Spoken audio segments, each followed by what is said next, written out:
I'm going down to Mr. Drysdale's bank for a business meeting. You seen Jethro? Yes, sir. He's in the kitchen messing with his chemistry set. Well, tell him to fetch the truck around. Yes, sir, pal. Him and his fool chemistry set. Look what he done to my hair. How'd he do that? Invented something called Bodine hair darkener. Turned me into a platinum blonde. A nice shine to it. Shine, it glows in the dark.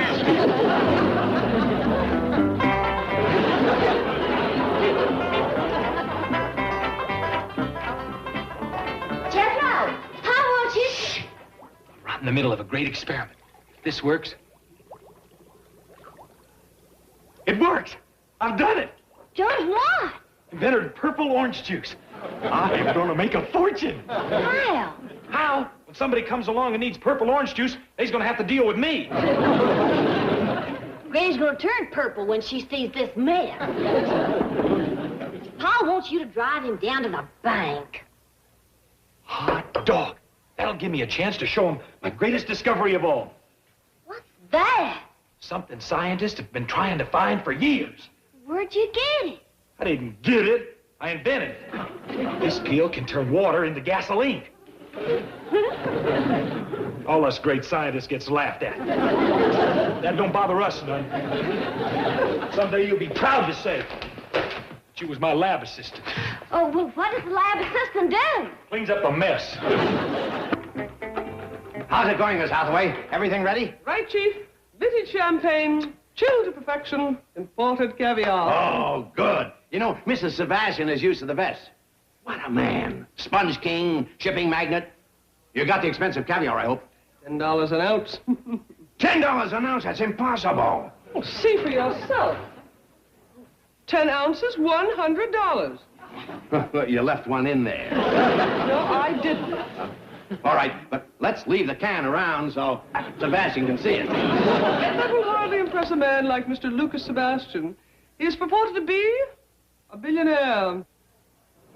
Yeah. Think of that. Real live billionaire. And quite a remarkable man. Adventurer, world traveler, oceanographer, authority in marine biology. $1 billion. That's 1,000 million. His concept that the farm of the future lies at the bottom of the ocean is absolutely brilliant. Real live billionaire. How exciting. Farming the ocean's depths. Doing what? Farming the depths of the ocean for food. Well, whose nutty idea is that?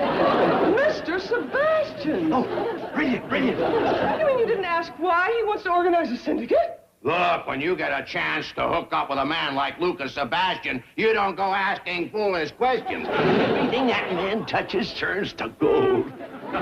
You must be talking about Jed Clampetts. That sounds like a perfect description. Oh, no, Fleming. John, I was talking about the man who's going to head up our new syndicate. Lucas Sebastian. What are we going to finance? Home movies? Oh, of course not. Mr. Sebastian wants you to see a film about this project. Yes, he has a brilliant plan to farm the depths of the ocean. Farm the depths of the ocean? How does that sound to you, Fleming? Well, if Jed Clampett goes for it, you can count me in. He's yet to make a wrong move. One of the shrewdest investors I've ever seen. Yes, I make all his investments. You know, a classic example is that broken-down movie studio he picked up for a song. $5 million, wasn't it? 5.5. I Hear that? $5.5 million. And I'll bet anything is worth 25 today. The man's a genius. It's my idea. I'm the genius. By the way, Milton, where is Clampett? He's coming, isn't he? Well, of course he's coming. And when he gets here, he'll tell you himself that I'm the brains behind his every move. So, put together a little of this and a little of that and come up with the Bodine gasoline pill. You drop it in a tank of water and the car will run on it, huh? Yes, sir. We's running on it right now. Seem to be chugging along good as ever. Makes no difference. I'll switch back to the gasoline tank so you can see for yourself.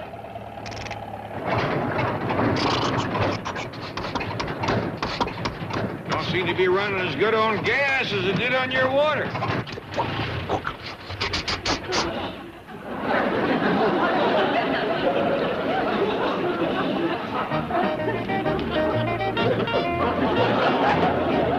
Uh-oh. Uh-oh, what?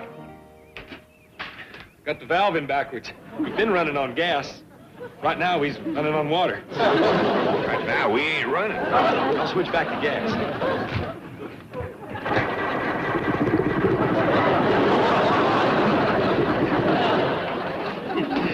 Good morning, Miss Hathaway. Why, Mr. Sebastian, I have your film all ready to project. Oh, thank you. This is a little token of my appreciation for your scholarly interest in my undersea farming project. Oh, you shouldn't have, really. Oh, my goodness. Why, it's a sponge? Yes, one of the finest ever brought up by my divers. Why, it's absolutely magnificent, just beautiful. I'm glad you like it. Yes.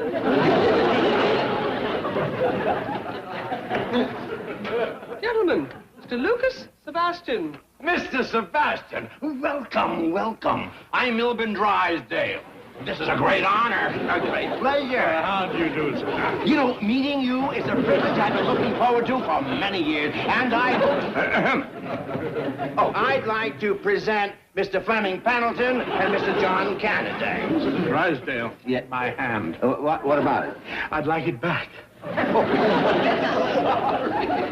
Gentlemen, shake hands with Mr. Lucas Sebastian. Oh, Sebastian. How do you do, sir? How do you do, Mr. Sebastian? Sit down, sit down. Have some champagne, caviar. No, I'm on a very strict diet. What? Yes, if you don't mind, I think I'll sit over there where I won't be tempted. Diet?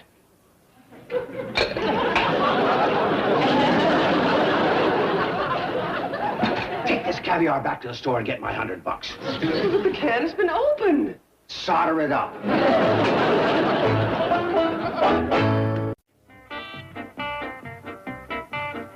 Right now, Uncle Jed. Step down on that old starter.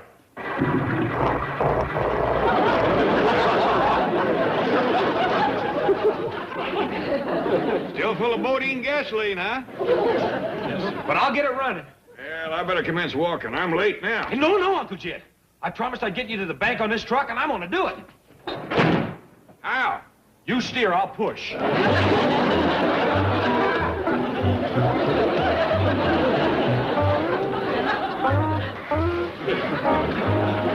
I'm sure Mr. Clampett will be here any moment. He's never late. Well, he's late now. My time is limited. Now, if these gentlemen would care to see the film, I'd be happy to run it for them. If not, I'll be leaving. No, run it. Now, hold it, Milburn, hold it. I'd rather wait for Jed Clampett, wouldn't you, John? Right. Oh, well, sorry, gentlemen. Perhaps we can get together on another project. No. Here we go. Go time.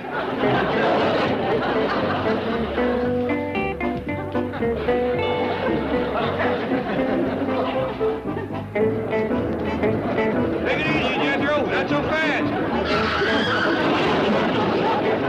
Yeah, gentlemen. Beneath the oceans that cover 70% of our globe lie the fields and farms of the future. In these very waters, where my divers once harvested sponges, we will harvest a crop of plankton and undersea vegetation worth billions.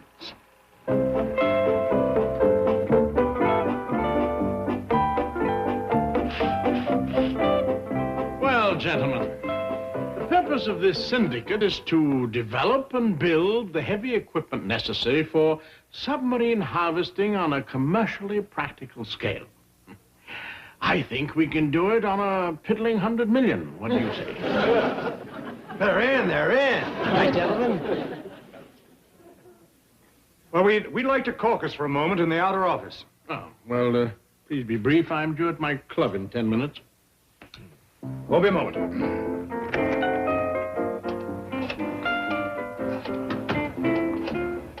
What do you think, Fleming? It worries me that Clampett didn't show up. If this undersea farming was worth anything, he'd be here. That's a pretty new concept. Maybe he doesn't know about it. You kidding? Nothing gets by that old fox. Oh, hey, Jane Hathaway here. Where's Mr. Clampett? What's that? Trying out a new discovery? A chemical that turns water into gasoline? Hear that? Fantastic. Wonder he isn't here. You say Jethro invented it? I told you the kid was a genius. Got to get in on it. Yeah, gotta find Clampett. Tell Milburn that we had to leave. But what about the Ocean Farming Syndicate? Maybe he can sell it to a seagull. Yeah? It's for the birds. Hello, Ellie. When you hear from your father, would you please ask him to call? Thank you, dear. Bye. Well, fellas, what? They're gone, Chief. But the syndicate. I'm afraid they're not interested. Oh, well, I'd say that about wraps things up, Drysdale. Apparently your bank doesn't have the clientele for something this big. Good day. No, wait. Mr. Clampett's big enough. Kindly remove that tourniquet from my arm. Thank you. Mr. Clampett didn't put in an appearance. But he will. Sorry, I'm late for a massage at my club. He's on his way. I know he is.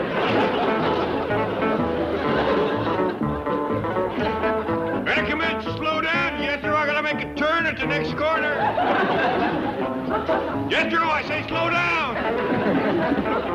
Jethro!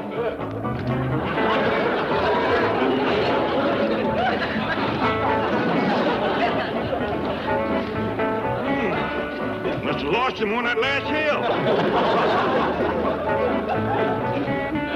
Mr. Sebastian, wait. Let's drive up to Mr. I Clampett. told you I'm late for a massage. But I'll massage you on the way. I'm really very good. I'll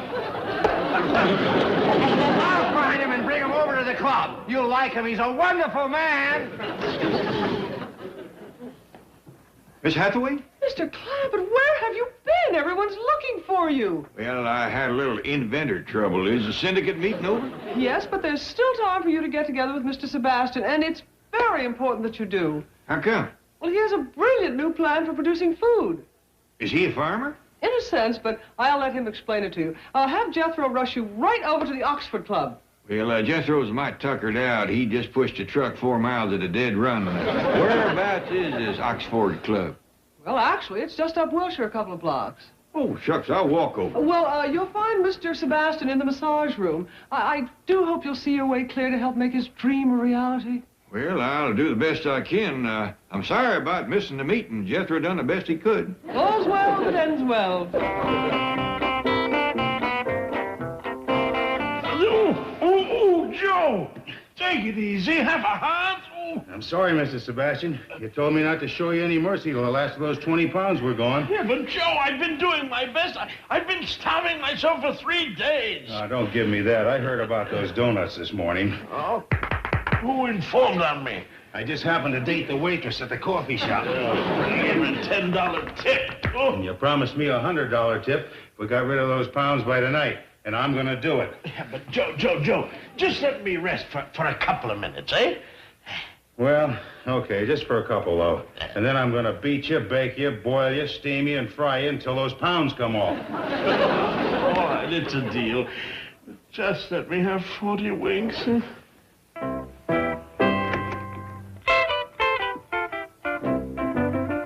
Yes, sir. Something I can do for you?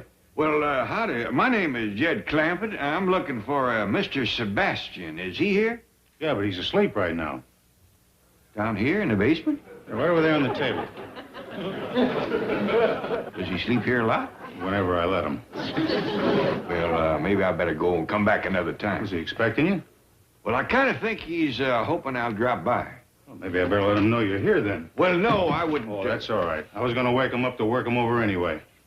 Okay, nap time's up. There's a Mr. Clampett here to see you.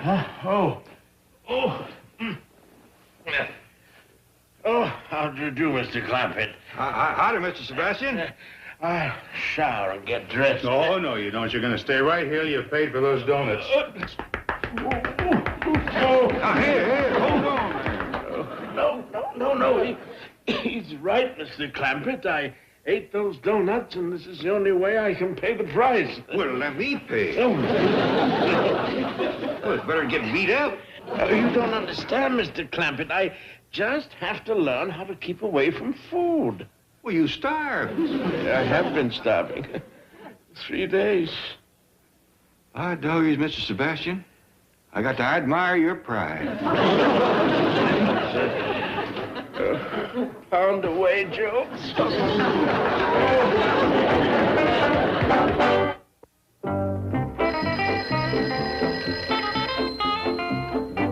Hello? Jed? Where are you? I'm in some place called the Oxford Club trying to help this poor farmer. I tell you, Granny, he's a pitiful case. He sleeps in the cellar on a hard table, no clothes on his back, and ain't got the price of 2 donuts. You gonna grub stake him, Jed? I'm sure going to try, but it ain't going to be easy. He's poor, but uncommon proud. He'd rather take a beating than let me pay for his donuts. Out of here and into the rollers. No, not the rollers. Not Yeah, the rollers. Granny, I got to get out of here before I tangle with the fellow that runs this place. He's the meanest, orneriest critter I ever seen.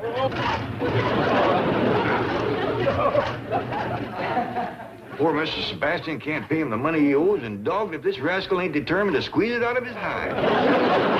Fetch the poor fella home, Jed.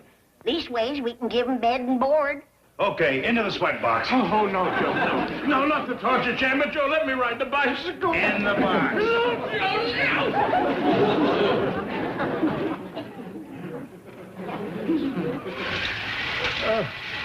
Joe. Granny, I'm afraid it's going to take a scrap to get Mr. Sebastian out of here.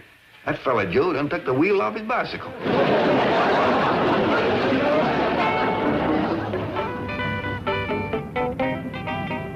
Sure do thank you for towing me home, Miss Jane. That's all right, dear boy. Glad to do it. Jethro, I still think I should have towed you to a garage to have this engine reassembled. Heck fire, Miss Jane. I can fix it. All I got to do is figure out where to connect these leftovers. Well, bon chance. I want your Uncle Jed to have this. He and Mr. Sebastian may be going into business together.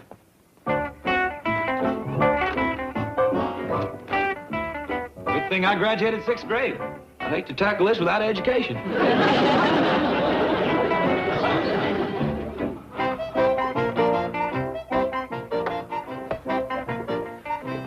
You know, Joe, I just weighed myself and I'm down to, Joe. Joe, where are you? Oh, let me out of here. Get me out of this thing.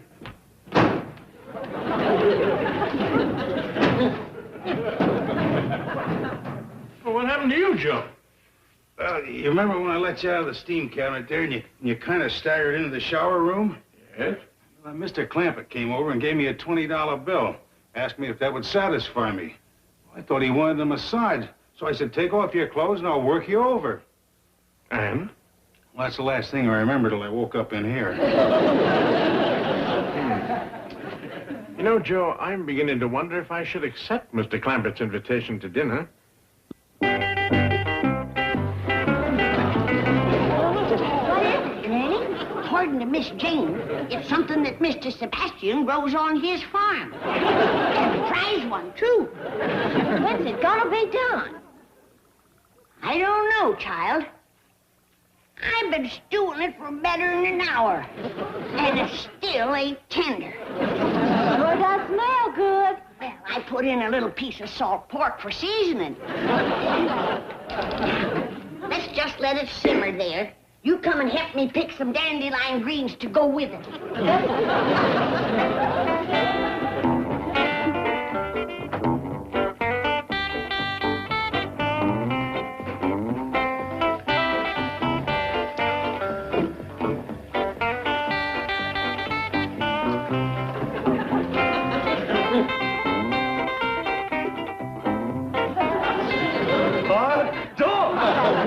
Size of that mushroom. Well, come in, come in. I'm glad you could make it. There we are. Thank you. I see you got some clothes. Oh, yes. Mrs. Sebastian was telling me that's hand-loomed Irish tweed. Got it on Bond Street. Now, don't you worry. It looks fine. Want to borrow my razor? I got a little surprise for you, Mr. Sebastian. You hungry? Oh, I've never been so hungry in my life. There you are. 2 dozen of the finest donuts money can buy. Just a wallering in sugar. Me? For you and no strings attached. No.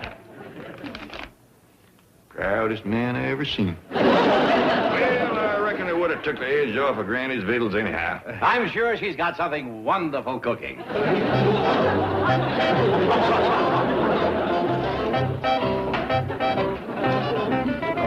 Just dump them right in the kettle. The kettle's empty. Empty? Yes, ma'am. Started out just to have a taste, but you know me and mushrooms. You ate the whole thing? Yes, ma'am. Didn't have a lot of flavor, but it was mighty filling. I've never seen anything soak up so much gravy.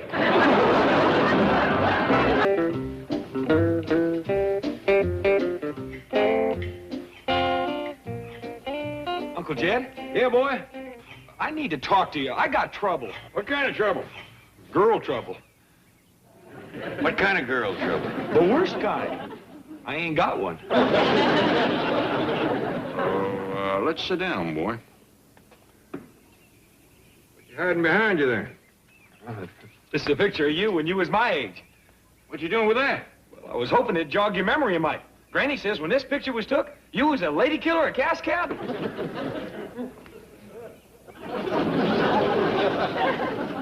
Well, you know, Granny liked to stretch the truth when, What are you doing?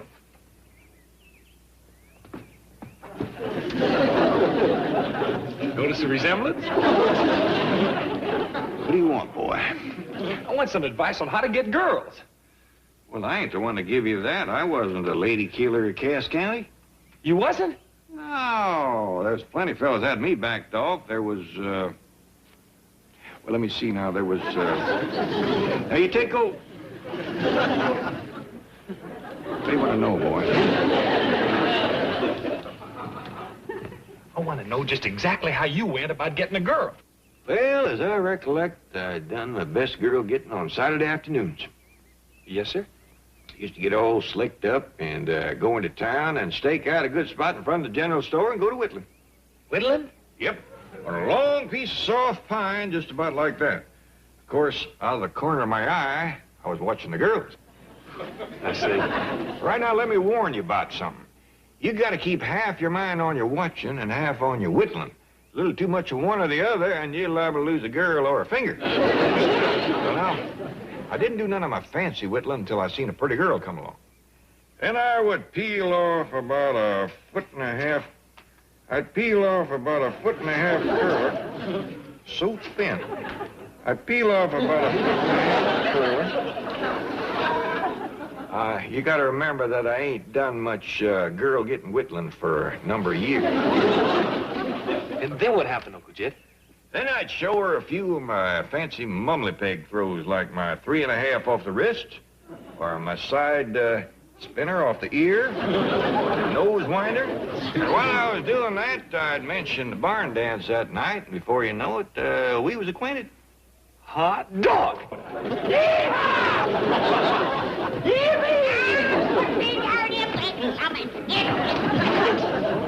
What was all that for? He's just full of oats, Granny.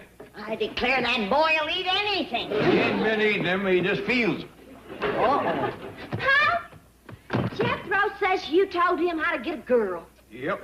Well, tell me so's I can get a fella. Well, I don't think it'll work for a girl, Ellie. You'd best ask Granny how to get a fella. Well, would you tell me, Granny? Let me think about it. Oh, please. I'm going to do it. I just want to think about it. At my age, you got to take your fun where you find it. Now, as I recollect, us girls used to do our best hunting in front of the general store on a Saturday afternoon. Well, how come? 'Cause that's where the fellas used to stand and pretend to whittle whilst they watched the girls.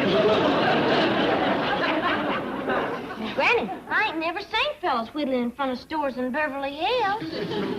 Yeah. Come to think of it, they probably ain't no boys around today that dumb. Got my pocket knife ready, Uncle Jed?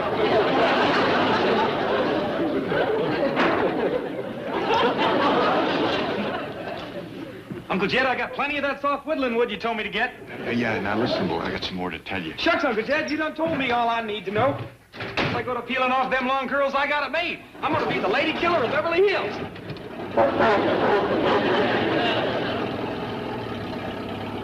Granny, I didn't realize the boy was so desperate. Ellie, too. Or if she ain't, she ought to be. I can't go on telling folks she's 14 forever. We have got to meet other young'uns. And there's only one sure way to do it, city or country. A wingding. A wing-ding?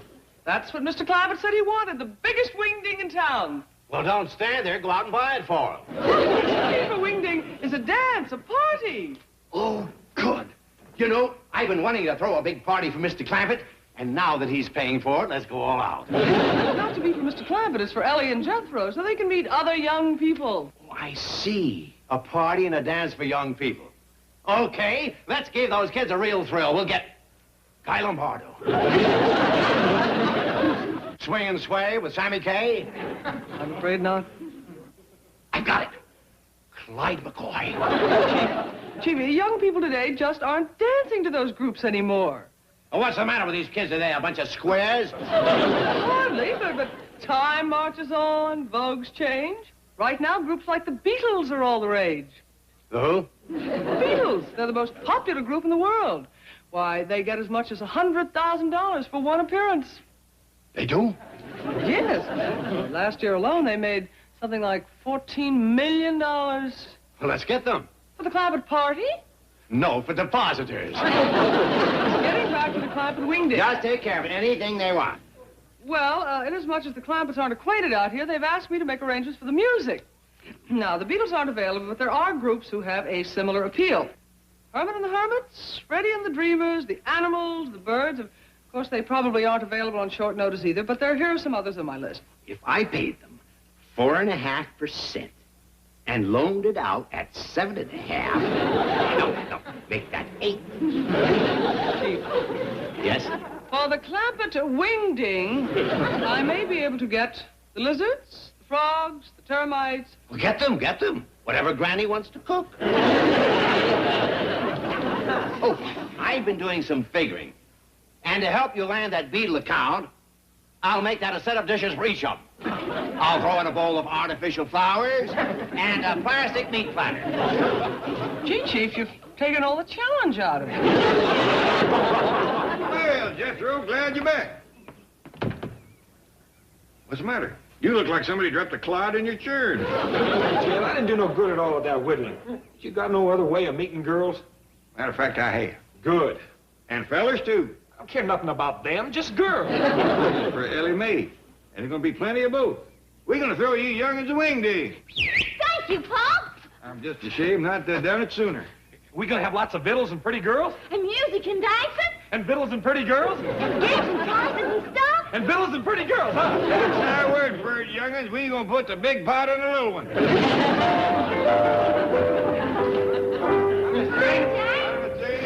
Greetings, all. Holding a family conference, are you? I was just telling the young'uns about our wingding. Miss Jane's going to take care of getting the music first. Who are you going to get, Miss Jane? Well, I thought I'd spend the evening going to the places frequented by young people and auditioning the various musical groups. Sound like a dandy idea. Yes. Of course, it'd be even dandier if I had someone to accompany me. Well, I'll go. Well, perhaps. Speak up, Jethro. Oh, I don't care if Ellie goes. Well, I think that Granny's going to need Ellie to help her in the kitchen tonight. But how about Jethro going?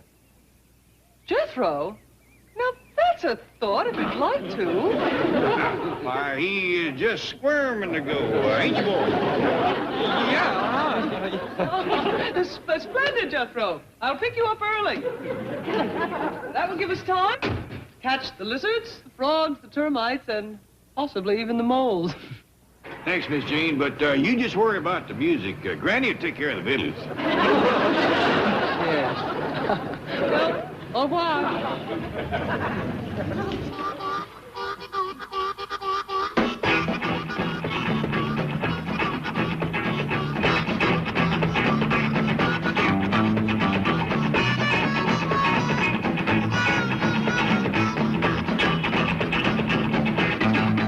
I got a moan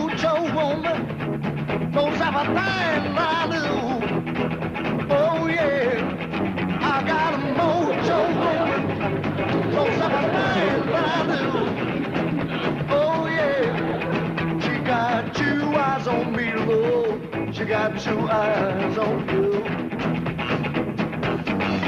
She's going down to Louisiana to get a mojo man. Oh yeah, she's going down to Louisiana to get a mojo man. Oh yeah. My goodness, it's rather wild, isn't it? Huh? I didn't expect it to be so frantic.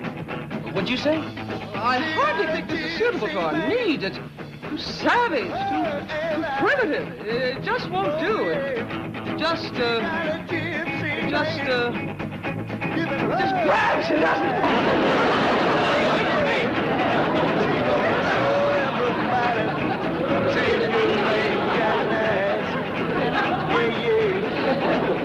Well, I've been looking the place over, and I think that front hall is best for square dancing.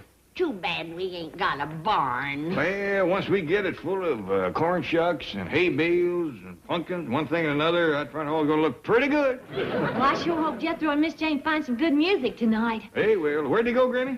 Well, let's see. They started out at a place called Something to Go-Go. Well, just so they come up with a good fiddle player. Don't you walk on by, pretty woman. Don't you make me cry, pretty woman. If that's the way it must be, okay. I guess I'll go on home, it's late. Maybe Jane? tomorrow night. Well, Miss Jane, where are you? What do I see?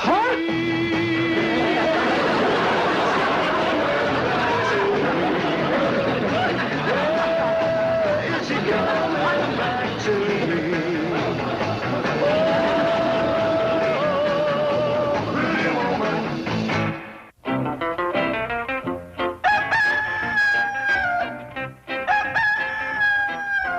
Might as well give up, Earl. I know it's plumb past daylight, but Jethro is sleeping in this morning. I gotta say one thing for California, Jed. No matter what time of year, you can always find flowers. Want me to get these in water for you, Granny? Please, honey. And then put 'em around in the parlor. 'Cause that's where the old folks are gonna sit tonight while you young'uns are dancing. Well, ain't you gonna dance? Of course I am. I'm talking about old folks. Dug up all the rocking chairs we got, Granny, but they ain't gonna be enough for all the old folks to rock. Well, I'll pass around my rheumatism medicine. And them that ain't rocking will think they is. Car left! March! Halt! Good morning, Granny. Mr. Clampett? Are you all right? All right.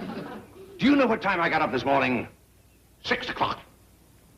Jethro's sleeping in, too. We all have mornings when we don't feel like getting out of bed. I feel wonderful. I marched all the way from my house. Well, that's a good 100 yards. I guess I am a little bushed. Look about the way Jethro did when he dragged in last night. Yeah, him and Miss Jane was out awful late. Yeah, the boy was dead on his feet, but he said that they found some mighty fine music for our wingding at that go-go place. Plenty of young folks, too. Jethro hauled off and invited everybody that was there. Well, I'm glad to know the music and guests are taken care of. Oh, by the way, did Miss Hathaway mention whether she had located the Beatles? Beatles? Oh, I hope they ain't got into her garden. Them is the peskiest bugs. Especially the potato beans. No. This is a group that sings and plays musical instruments. The dickens you say? Oh, yes, they're famous. They appear all over. They make a fabulous amount of money. Singing Beatles, huh? Well, let me know if Miss Jane finds them. I'd pay a quarter to see that myself. No. You're still... They're like... Well, never mind. I saw a picture of them, and I'm still confused. Jethro, did you get some good music for the wingding? Did I ever? Wait till you see 'em, Ellie. 4 fellas that really wail. Well, tell me about it. You'll meet 'em when I fetch 'em home this evening. Right now, I got to go into town and get me some clothes and do something about my hair. Well, Granny, I'll cut your hair. Cut it? Gee.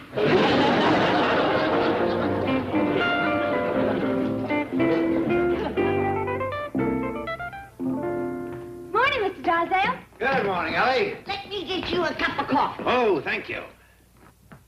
How about a bowl of... Ellie Mae, there was 3 boxes of flakes in there.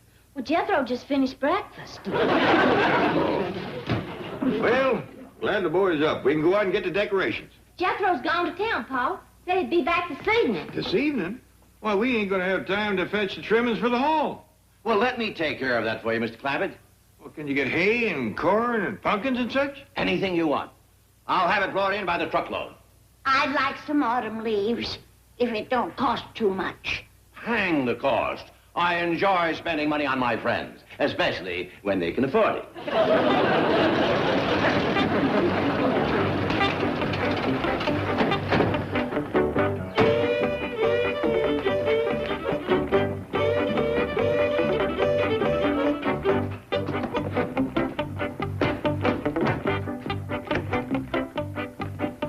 It's about time you was getting home. Well, where'd you get all this stuff? Never mind. Now get upstairs and change your clothes. Where's them fellas you was gonna fetch home? Miss Jane's bringing them. Here, Ellie. There's more on the truck. Granny, you got this place looking like a barn. No, thanks to you. Now get upstairs and change your clothes. Go on now. What is it, Ellie? Well, I ain't sure, Pa. It can't be a fiddle. There ain't no bow with it. Not a banjo. It ain't round and it ain't got no skin on it. It's kind of like a guitar, except it ain't holler. It don't hardly make no sound at all. Reckon this is what the music fellas is gonna play? I hope not. If your pa calls the dances above a whisper, he'll drown them out. I'll see what else is on the truck.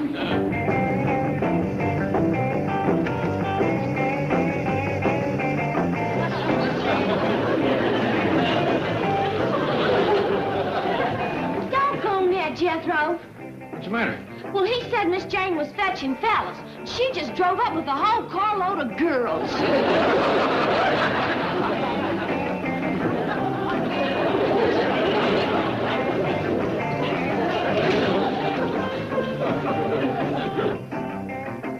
It was an honest mistake, Ellie. These girls are right, but they dress like fellers.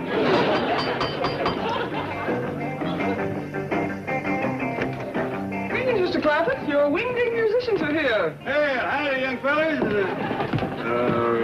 Lady. Well, welcome, everybody. These are the Clampetts, these are the enemies. Howdy. Hi, how are you? Did she say they was the enemies? Yes, sir. I'm glad they ain't on our side. Oh, they have some other things to unload. Oh, good. Say, excuse me, but do any of you all play the fiddle? Well, it's got a beat, we can fake it.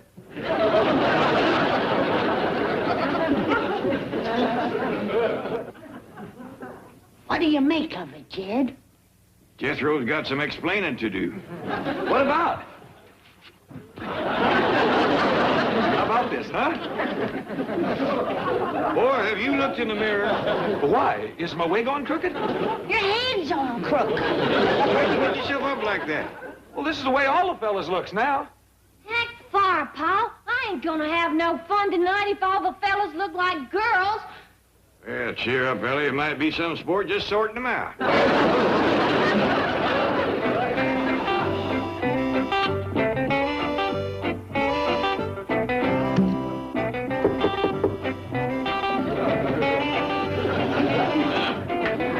Hello, Granny.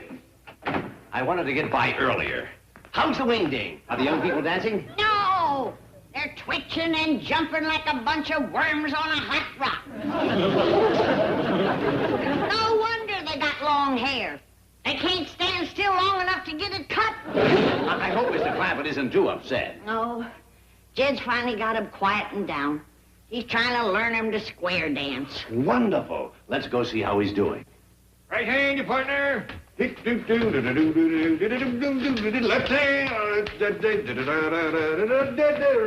Both hands, your partner. Now, you see how easy it is? Especially when I call out the moves for you. Now, you reckon you can play that Turkey in a Straw tune? Oh, sure. Dandy. Let's get going.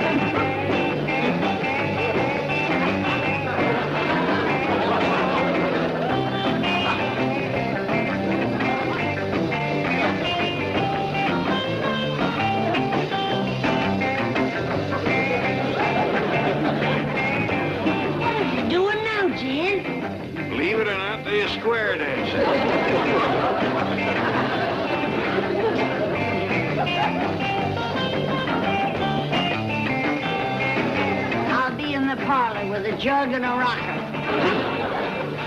I'm with her. Ellie? I'm with them. Me too, Willie.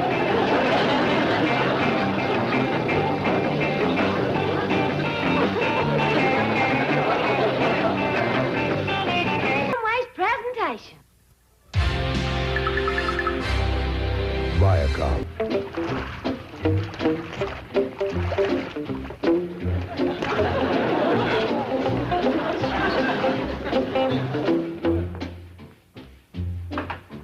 Uncle Jed, are you going to let Ellie keep that beaver?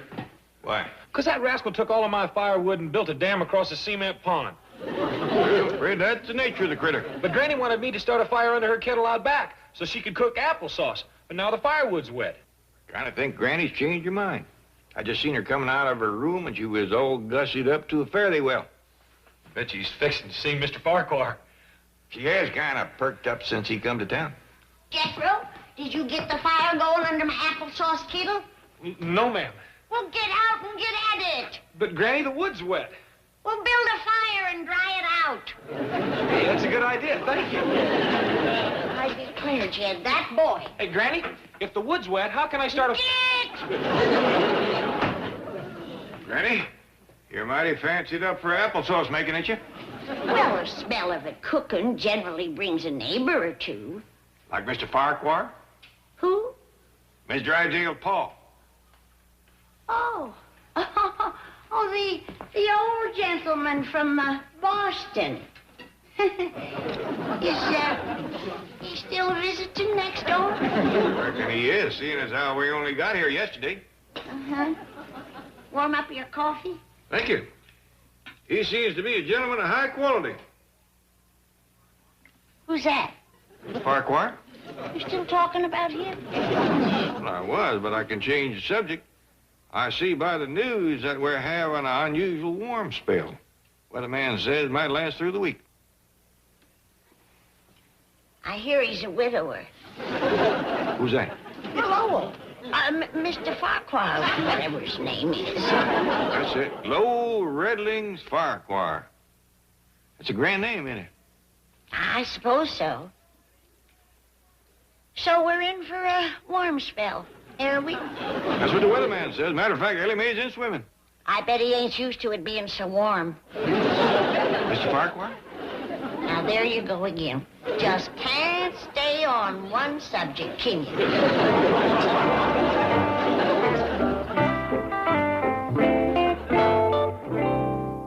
Well, Milburn, how would you like to invest some money? In what? I have a little property up in Las Vegas. You have property in Las Vegas? Yes, one of the hotels there is holding my suitcase. Forget it. Now, look, you stay away from Las Vegas. They'll only take you to the cleaners again. Ah, no, not this time. I've worked out a system. All I need is financing, and I'll make a killing. You leaving so soon, Milburn? Yes, I have to be getting to the office. Yeah, I'll be down to see you later, Milburn. We'll discuss a little financial business. Oh, Milburn, what an honor. Daddy very seldom lowers himself to discuss money. You should be deeply touched. I'm sure I will be. Daddy, it's so kind of you to let Milburn's bank handle your transactions. Well, if I'm going to give someone the business, it might as well be Milburn.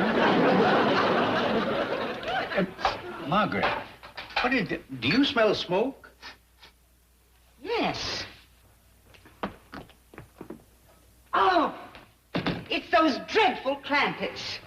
They built a fire beside the swimming pool again. What for? Oh, Granny is always cooking some vile thing out there. Soap or sorghum.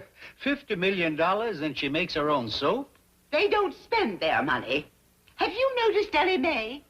Oh, yes. Have you noticed how she runs around in those faded old blue jeans? Yes. Tight, aren't they? What? Tight. No, as you say, they don't spend their money. I'm going over there and demand that they extinguish that fire immediately. No, Margaret, no. You're too much of a lady. This calls for a man. I'll go over and speak with him. That's brave of you, Daddy. But they're such boorish, illiterate people. I don't know how much of them you'll be able to take. Well, you have my assurance, dear, that I'll take as much as I can. See you later. Okay, you sure look pretty. Is that a new hat? Of course not. This is the hat I wore when your grandpa proposed to me. Morning, Mr. Farquhar. Hello, Jethro. Well, good morning, beautiful. How's the water? It'll be boiling in a minute now. But don't be so bold. There's a young one right there in the pond. Oh, yes. Good morning, Ellie Mae. Good morning, Mr. Farquhar. Ain't Granny pretty? Now, Ellie Mae, you stop that. Well, you are, Granny. Well, if Mr. Farquhar thinks I'm pretty, he'll say so himself. Huh? Oh, you are. I certainly can see where Ellie Mae gets her good looks. You can? Yes. She's probably one of the most beautiful young ladies I've ever seen. Thank you. And that figure. Now, Mr. Farquhar, you stop that. You'll have me blushing. Oh, yes. Now, you run along and get into some clothes. Yes'm, Granny. See you later, Mr. Farquhar. Definitely. Back home in the hills, if a man was to see a girl dressed like that, he'd have to marry her. That's a fine custom. I'm glad you think the way we do. Yes, I do. Granny, could I talk with you a moment? Why, yes. Sit down. Thank you. Granny, I know that you have a lot of money. But, are you having any fun with it? I mean, are you happy? Well, I could be happier. What you got on your mind? It seems to me that you and I could have a lot of fun. And at our ages, we should take our fun where we find it. You slobbered a bib full there, Lowell. What was that? What were you saying? Well, if you are willing to take a chance, Granny, it seems to me that, Yoo-hoo, Daddy! I'm out up here, daughter. We'll continue this later on in the day, huh? I see the fire is out. Just till later in the day. I warn you, not the fire, Farquhar. Come, Daddy. Oh, Margaret, I really don't want to go. Come, Daddy. I marry that man, our daughter's gonna get the paddling of her life.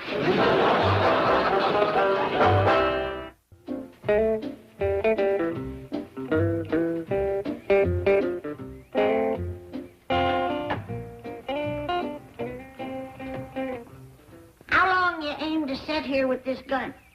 Oh, I don't know. Why? Well, if somebody was to come calling, you might scare him off. Especially an elderly city fella that's not used to our ways. Somebody in the neighborhood just visiting from out of town. You mean like Mr. Farquhar? Now, what made you think of him? Just a wild guess. Granny? Granny, I finally got your kindling wood for you. Remember that cider keg we had down the cellar? Why, there was a good 5 gallons of cider left in that keg. I know. That's what took me so long. Couldn't let it all go to waste. Put that keg back together again. Well, what about the applesauce fire? Ain't gonna make no applesauce. Now, do as I tell you. Yes, ma'am. Not in front of the door. Suppose company was to come. Like Mr. Farquhar? Now, who said anything about Mr. Farquhar? Don't reckon you're all dressed up like that for the trash collector. You got a big mouth, boy. Why, thank you. You pretty near got to drink 5 gallons of cider out of a keg. Hey, everybody, look at this. I done learned old Hiram to be a watchdog. Show him what you'll do if a stranger comes around. What have I done to deserve this? Well, shucks, Granny. Old Hiram just wants to earn his keep. Well, get him out of here. Hear that, Harm? Go guard the place. What's the use? Jeb Stewart and his cavalry couldn't get through to me, let alone poor little Mr. Farquhar. Mr. Farquhar? I didn't say that. I was just using him as a for instance. I think Mr. Farquhar's got a case on you, Granny. Hey, Granny, are you going to marry up with him? Bet you so. She was sidling up to him like a bird to a honey tree. Jed, do I have to sit here and listen to this? Of course not. Now, young'uns, no more talk about Mr. For Instance. You don't think you're so smart. Well, I have news for you. Somebody's gonna be leaving home soon. Now, Granny, you ain't leaving home. You bet I ain't. But you and these big-mouth young'uns is. And you can take that big mouth with you, too. Do you get the feeling that Granny'd like us to make ourselves scarce? I don't. She told me to fix this cat. I'm getting a feeling, Uncle Jim. Let's take a drive into town. Granny, when do you want us to come back? I'll call you and let you know. Well, how will you know where we are? I'll ask you when I call.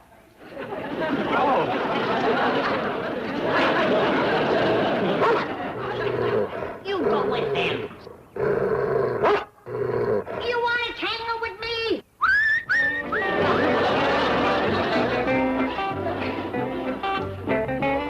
He's coming.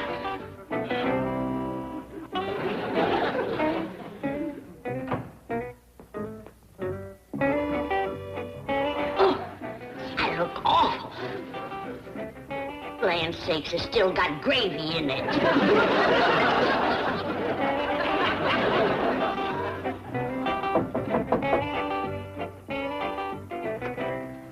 Why, Mr. Farquhar, what a surprise.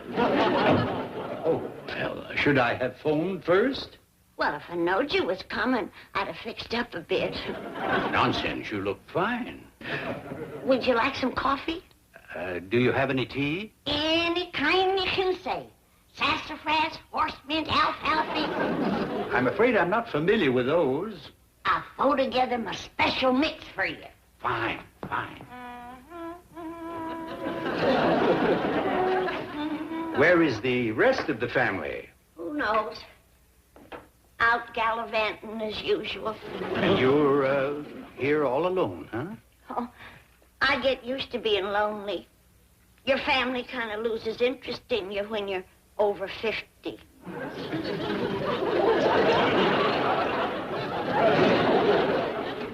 Sit down, Lowell.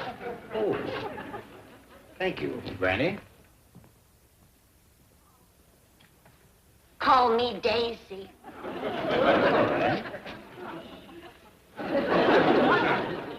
Daisy,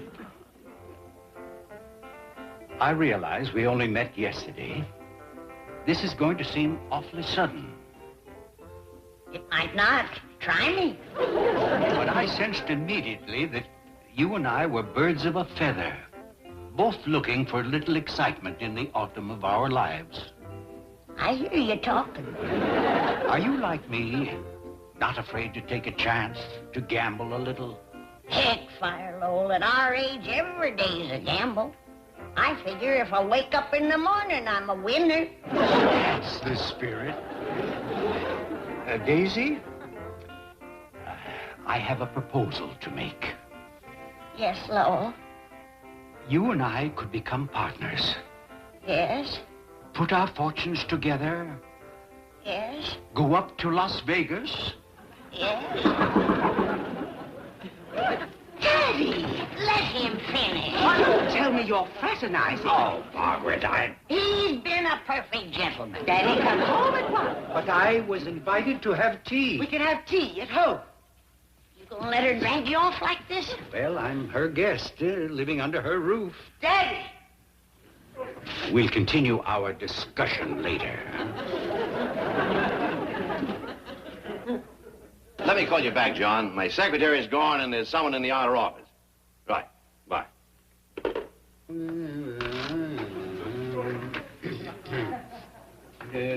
Oh, hello, Milburn, my boy. How'd you like to play a game of blackjack? Forget it. I'll show you the system I'm going to use when I get to Las Vegas. You can forget that, too, because you're not going to get a dime out of me, not a penny. Oh, I've got my financing for Las Vegas. A rich widow. Really? Yeah, we're forming a partnership. Ah, good luck. You don't object? Why should I? Her money isn't in my bank. Is it? As a matter of fact, it is. You don't mean Granny. Yeah, I call her Daisy. She called me Lowell. Wait. We can help, Uncle Artis. Wait a minute now, please, Milburn. I'm wearing my best suit. Hi, Mr. Drysdale. Hey, Pa, look, here's Mr. Farquhar. Excuse me. Where? Mr. Clampett, wait. No violence, please. He's going right back to Boston. Mr. Farquhar? Yes, I promise you he will never see Granny again. Well, that's bad news. I just come over here to tell you how pleased I am about him and Granny. Pleased? Pleased as punch. I ain't seen Granny so happy since she left the hills. But he'll spend Granny's money. Well, good. She sure ain't spending none of it. Now, if you don't mind, I'd like to see Mr. Farquhar and try to talk him out of going back to Boston. Oh, me too. And together we can do it. Oh, I'm so glad you like my father-in-law. Well, for a fact, what's more important, Granny likes him. Oh, he's a fine old gentleman. Daddy Farquhar, where are you? Well, he's in there.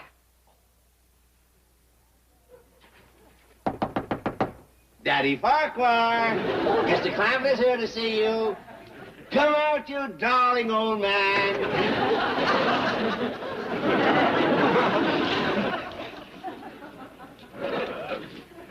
You're not angry with me, are you, Mr. Clampett? Shucks, no. I'm just hoping you won't go back to Boston. Oh, he won't. He won't. Mr. Clampett knows about you and Granny, and he approves. You bet I do. Now, why don't you come home with me? I know Granny's looking for you. Margaret told me. I'll take care of Margaret. You go with the money. Mr. Clampett. Come on, Ellie. We've been looking all over for you, Granny. Mr. Farquhar, come home with us. He's waiting in the parlor right now. I think he's going to ask you for your hand. I'll lay out your courting dress. I'll entertain Mr. Farquhar. I'll stir your applesauce for you. Just hold everything, everybody. I have decided I ain't gonna marry Mr. Farquhar. What? Why not? 'Cause I've come to my senses, that's why not. I've been acting like a bubble-headed schoolgirl. No demand 24 hours, and I was ready to elope with him to Las Vegas. Shame on me. Ow! Why'd you hit me? 'Cause I'm mad and you're handy. It's going to be an awful blow to Mr. Farquhar. All the way home, he was talking about going to Las Vegas with you. Yeah, he said with you behind him, there was no limit to what he could do. He should know better himself, a man of his age, letting his head be turned by a pretty face. Well, maybe you ought to postpone it for a while to get to know each other better. No, it wouldn't work, Ted. I could never get along with that daughter of his. Spiteful woman. Ow! Well, you can't just let him sit in the parlor and stew. Well, I'll go talk to him. Stir my sauce, Jethro. Yes, ma'am. Want me to lay out your courting dress? No, Ellie, it's gonna be hard enough on him as it is. No use busting them up all together.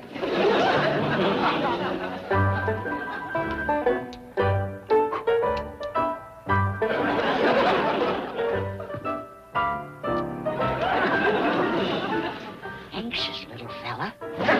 He's gonna want to leave on that honeymoon tonight. Sure as shooting. Oh, here you are. Lowell, let's make this quick and merciful. I know you're all head up to go, but I can't run off to Las Vegas with you. Oh.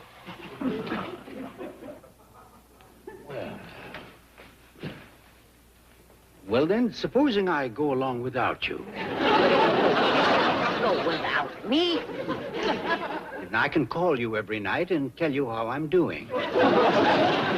Lowell, I don't know how you do things in Boston, but from where I come from, you don't phone in your honeymoon.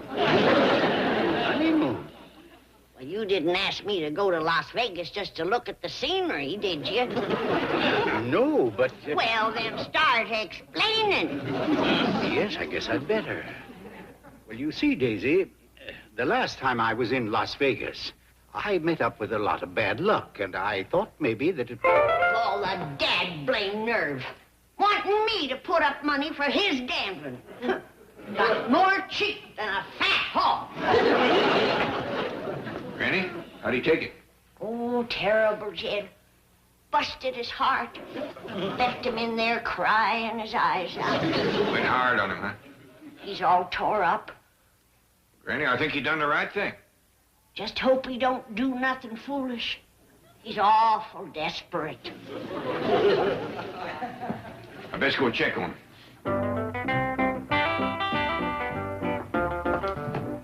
Oh, Mr. Clampett, I suppose Granny told you what happened? Yeah, I reckon you're pretty disappointed. Yes, I surely am. Mr. Clampett, would you like to go to Las Vegas with me? No? I'll find someone. About as desperate as anybody I ever seen. Where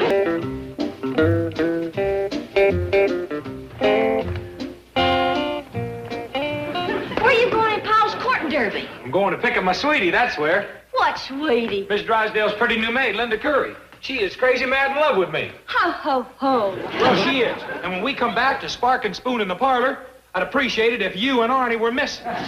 You couldn't get her in the parlor with a team of mules. Is that so? Well, it just so happens it was her idea. To sit in the parlor with you? That's right. She says that I have got something that none of her other fellas has got. He's got color television. And I don't want to miss that game tonight. The Rams are playing the Packers. But how can you stand Jethro for a whole evening? I don't even know Jethro's in the same room. Billy Munson's starting at quarterback. Oh, is he dreaming? Ah, you can keep those fancy Dan quarterbacks. Give me those linemen. Pow, boom, boom, boom. Hey, how about me coming along? I don't know. Jethro thinks this is a regular date. It might be... Wait a minute. Mr. Drysdale's going to be out tonight. Can't you watch it here? Oh, I could if old tight fingers would break down and buy a new set. What's the matter? Doesn't the old one work? Yeah, it works all right, but let's face it. Football just isn't football on a 3-inch screen. Especially those round ones. There's my date. Listen now, maybe I could drop over a little later, huh? Well, okay. The television's in what they call the parlor. Who's this fella coming to Court Ellie? Well, Ellie ain't using the parlor tonight, Granny. It's Jethro. Jethro? Yeah, he's bringing his sweetie over. Well, why don't they sit in her parlor? Well, probably because she ain't got one. She's Miss Drysdale's new maid. I'll take these back to the kitchen. When there's vittles around, Jethro will forget all about the girl. Not this girl, Granny. I heard tell she's mighty pretty, and Jethro is head over heels, falling down, glassy-eyed, in love with her. Heaven help us. When that boy's around a pretty girl, he plumb loses what little sense he's got. Does seem to rattle him a mite.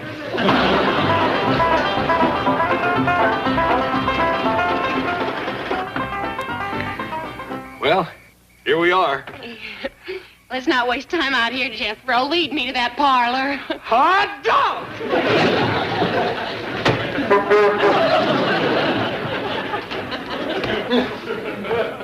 Excuse us. We'd like to be alone.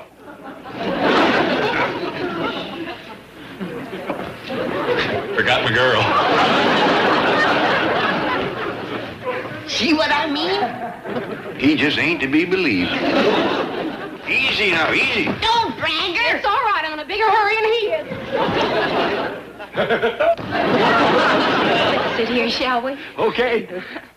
Oh, would you dim the lights first? Yes, ma'am. Then hurry, Jethro. I will. It's almost time for the game. What game is that? Post office or spin the bottle? Rams and Packers. Well, I don't know much about that one, but if it's got kissing in it, I'll learn it. It's football, Jethro. You want to play football? No, I just want to watch. Well, gee whiz, I'd rather we played something together. The football game is on television. Now, we can sit here and watch it. Watch television? Yes. Jed, that girl has been alone in the parlor with Jethro for pretty near an hour. Maybe I better go see if she needs some help. Now, Granny, Jethro's a proper boy. It ain't that. It's to help her stay awake. Being alone with Jethro is about as exciting as watching ice melt. Well, now, maybe his getting smarter has caught up with his getting bigger. Excuse me, could I please have a glass of water? You bet. We got a pitcher right here in the icebox. What's the matter, honey? Did you fall asleep? Fall asleep? This is the most thrilling and exciting evening I've ever had. It is? Yes, and it's only half over. Am I in time for the second half? You sure are, Marie. Say, you don't mind if she joins us, do you? Well, no. It's all right with Jethro. Oh, he's being such a sweetheart. Come on, Marie. I invited a couple of friends. Come on, girls. There's gonna be 4 of you? Oh, it's all right. There are 2 sofas. Come on.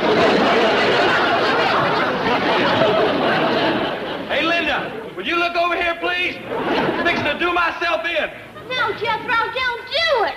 I'm sorry, Ellie. It's too late to stop. But you'll get all these tools and stuff rusty. You women are all alike. You don't care nothing about a fella having a busted heart. Hand me that paper over yonder. I'm going to cut you out of my will. What'd you leave me? My 4-bladed pocket knife. Time. Hey, wait a minute. Come back here. Doggone women, anyhow. Hey, Linda, are you going to watch me or ain't you? I've been hollering, boy. Granny wants you to come in and eat now. What in the blue blazes? Done at my last meal, Uncle Jed. I'm just getting ready to push all this stuff into the cement pond. What for? I aim to break Linda's heart like she broke mine. This stuff belong to her? No, sir, it belongs to you and Granny. Well, then I don't believe I'd be shoving it in the pond. You don't understand. I'm going to that big courting parlor in the sky. You get this stuff rusty and you're going to that little woodshed out back. Besides, with these ropes tied on, you're going to get pulled in yourself. That's the whole idea. I got nothing to live for. You had 4 women fighting to get in the parlor with you last night, and you got nothing to live for? All they wanted to do was watch the football game on television. Linda, too? She was the worst of all. She acted like I wasn't even there. She'll change her tune when I drown myself. Boy, I can hardly wait. She'll come tearing through that hedge, wailing and bellowing, throw herself on my lifeless body, smother me with kisses, beg me to love her. Boy, am I going to enjoy that. Here I go, Linda! Jethro. Yeah, Uncle Jed, what? How you going to enjoy anything when you're drowned?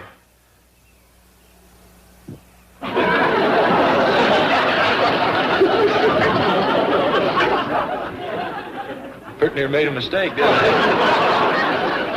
Doggone it, Uncle Jed, what am I going to do? I'm crazy mad in love with Linda, and all she cares about is football players. Well, then be one. I'll tell you what, Jethro. You get the uniforms, and I'll call Mr. Drysdale. Between him and Miss Jane, they know just about everything. You reckon that'll get Linda to like me? Well, I'd say it's got a better chance than sitting on the bottom of the pond hitched up to a half a ton of scrap iron.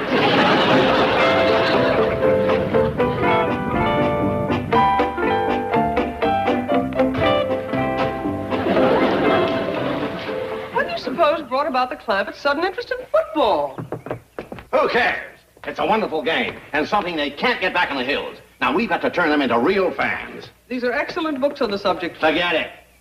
They've got to have someone who's played the game that's playing football. I didn't realize. Where did you play? Michigan, Minnesota. Really? Yep. There was a vacant lot in the corner of Michigan and Minnesota. Well, howdy there. Come in, come in. Nice to see you. Mighty nice of you to come over. Oh, our pleasure. You know, I'm delighted to hear that you're interested in football. Yes, it's a wonderful sport. Well, Jethro's the one that's all stoked up over it, but the rest of us would be obliged if you'd learn us too. Oh, no trick at all. Granny's out in the kitchen. Now, let's get out there with the old pigskin. Mr. Drysdale, I wouldn't call her that to her face. Howdy there. Y'all, this Greetings, Granny, Ellie Mae. Mr. Drysdale's going to learn us how to play football. You play, Mr. Drysdale? Well, not anymore, but at one time I was known as the Iron Man of Michigan. And Minnesota. Now, suppose Miss Hathaway is the quarterback. Now, I am the running halfback. Now, slap the old pigskin right in the breadbasket. That was Danny. What do you do now? Pick up the ball?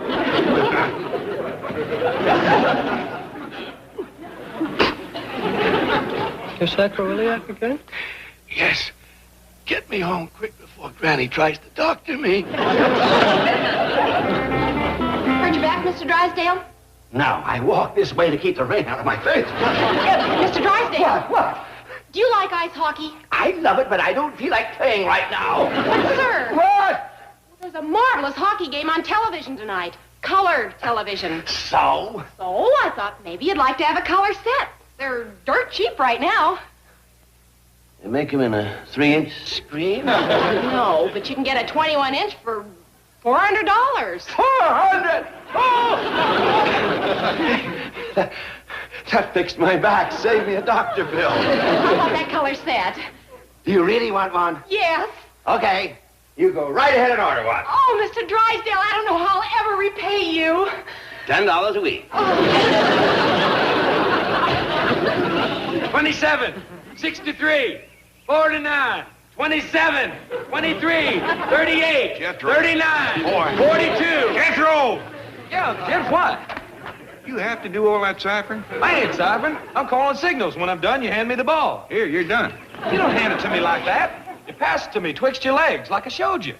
Oh, I believe I'll skip that. This get-up is kind of binding on me as it is. Every time I lean over, my hat falls off. Not your hat, Uncle Jed. It's your helmet. Now, come on, let's try it again.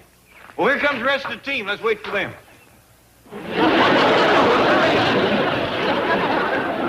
Linda's probably watching. If I let go of these pants, the whole neighborhood will be watching. Speaking of Linda, yonder she comes through the hedge. Hot dog. Now I can show her some fancy running and catching. Uncle Jed, you send her the ball to Granny. Granny, you give it to Ellie. Ellie, you throw it to me when I get down there near Linda. 37, 52. Here, Granny. 23, skidoo. Take it, Ellie. Hey, Linda, watch you catch the ball. Swing it, Ellie! Watch out, boy. You're headed for the wall.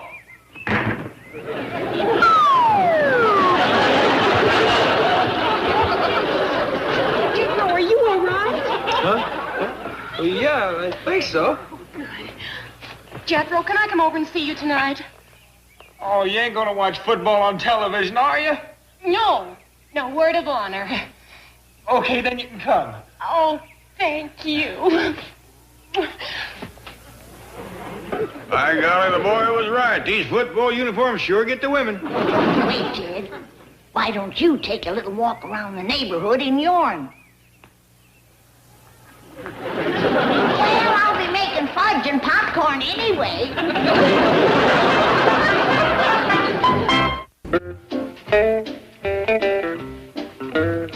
Jed, do you know that Jethro went to pick up that girl wearing his full football get-up?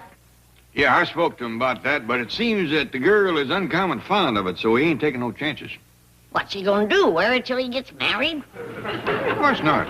After tonight, the girl gets to know Jethro, learns all his qualities, find out what he's really like, he might have to keep it on a spell at that.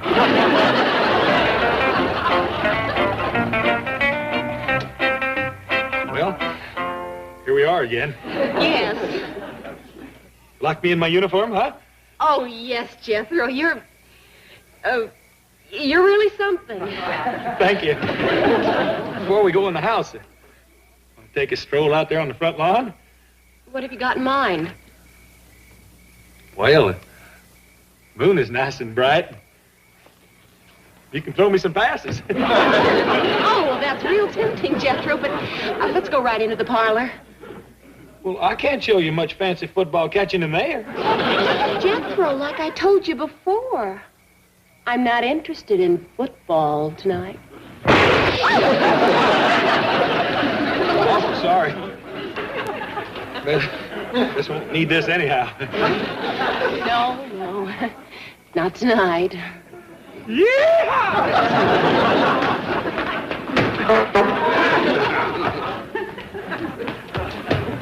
Forgot your girl again, Jethro? No, sir, Uncle Jed. I'm going to show Linda my fancy footwork. Hey, Linda, what's this? 26, 18, 32, ha!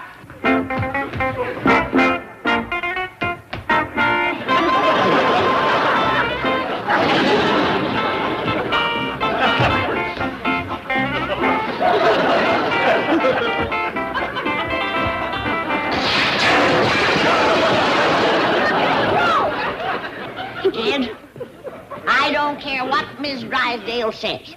He's got to start courting that girl over to her house. He is acting like he's a few pickles shy of a barrel.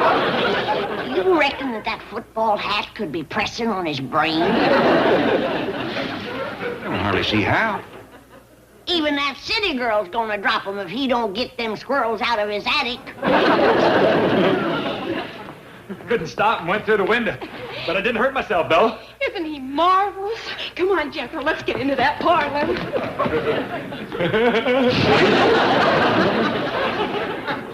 Want to come in the kitchen and have some coffee? No, Granny, I'd best fix that front window. You can't see to put that glass in there tonight. I don't aim to. Till Jethro falls out of love, I'm just going to cover it with wax paper.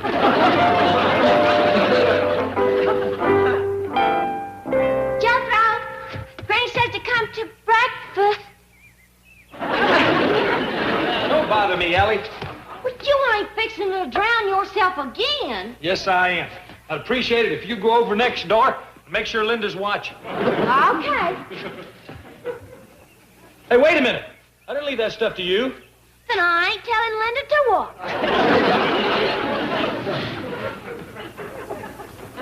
Again with this nonsense? It ain't nonsense, Uncle Jed. I aim to end it all. Hey, Linda, will you look over here? I thought the girl loved you. Well, that's what I thought, till last night. Turns out she loves hockey players. What in tarnation is a hockey player? It's a fellow that goes slipping and sliding on the ice, trying to hit a little old round piece of rubber into a net with a curved stick. And Linda likes that? Just crazy about it. Boy, have you given any serious thought to finding yourself a new girl? No, sir, Uncle Jed. Linda's the only girl I could ever love. Jethro. And if I can't have her, ain't nobody gonna get her. Jethro. Yes, sir, Uncle Jed, what? How is drowning yourself gonna keep somebody else from getting her?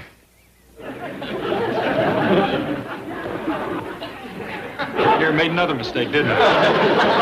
I'm real close. Doggone it, what am I gonna do? You sure you don't want to try for another girl? No, sir. I don't love often, but I love deep. Well, if you're bound and determined it's got to be Linda, and she's partial to hockey players, I reckon you just about got to start hockeying.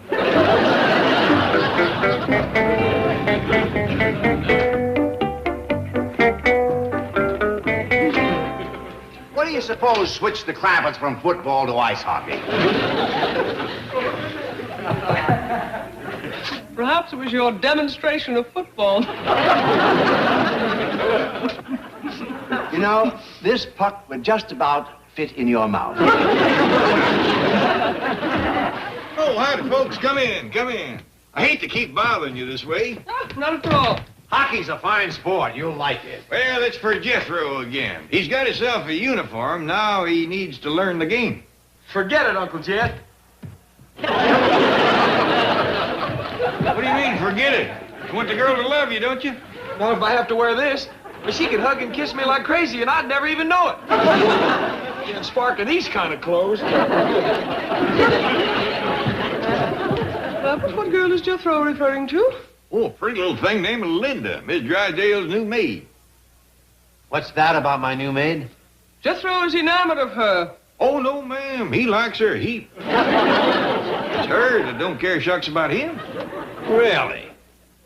Well, I have a feeling that's going to change. And then he said if I'd be nice to Jethro, he'd get a 25-inch color set and throw that antique with a 3-inch screen away. Thank goodness. These things are killing me. That I haven't agreed to do it yet. You haven't? Nope. Told him I wanted to think it over. Here, put these on while you're thinking. I'll do it, I'll do it. Here, Uncle Jed. What's that? This here's a combination suicide note, last will and testament, and shopping list. Granny wanted me to go to the market, but I got to do myself in while it's still light enough for Linda to see me. Come back here. It's no use, Uncle Jed. There's just no pleasing that girl. One night it's a football player, the next night it's a hockey player. Tonight, who knows? Now, wait a minute. Must have been something she liked about both of them. Think for a minute. Wasn't there anything they done alike? Yeah. They both done what you call commercials. Long shot with a limb in the way, but it beats breathing pond water.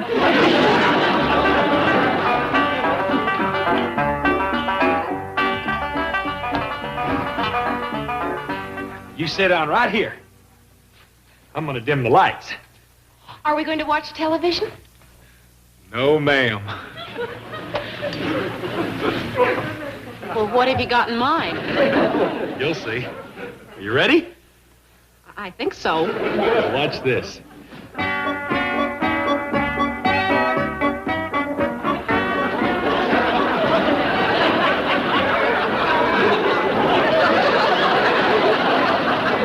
How do you like that? Oh, Jethro, I adore you.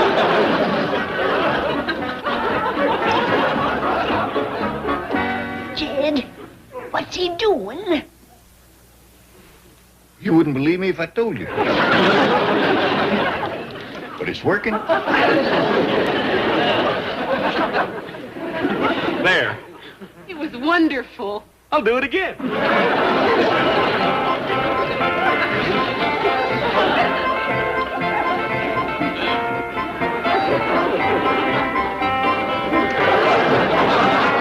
Nice presentation.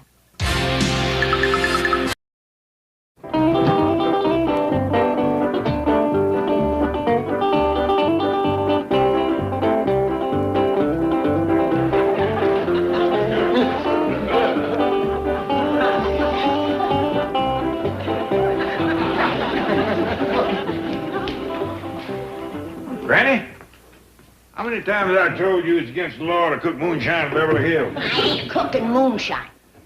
Just calling it rheumatism medicine don't make it legal. It ain't rheumatism medicine neither. What is it? I'm brewing up a love conjurer. Love conjure? My great-great-granny left me the secret. But it's only to be used when a woman is too old to get a man any other way. Oh, now, Granny, you're still a fine figure of a woman. It ain't for me. It's for Ellie Mae. He doesn't wait any longer to get that girl a husband.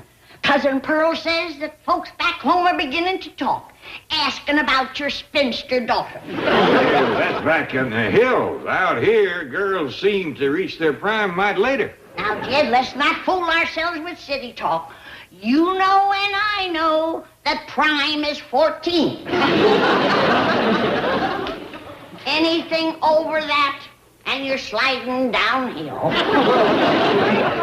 Morning, Granny. Want to come for a swim? Not me, honey. I got a cooking to do. What's cooking? I'm steaming some grits. What's all that for? Gravy. Now, come on, get going. Hurry up. What you sniffling about? Is there any sadder sight than an old maid? Granny, just for what it's worth, I had another talk with Mr. Drysdale about Ellie meeting a feller. Well, I'll tell you what it's worth. Nothing. But this time he promised. He's been promising ever since we come to Beverly Hills. Well, I'm done waiting on Mr. Do-Nothing Drysdale. He can't even get his own secretary a husband. Well, let's talk about Ellie Mae. Too late for that. We've done talked away her golden years. There's only one way to get the poor old thing a husband now.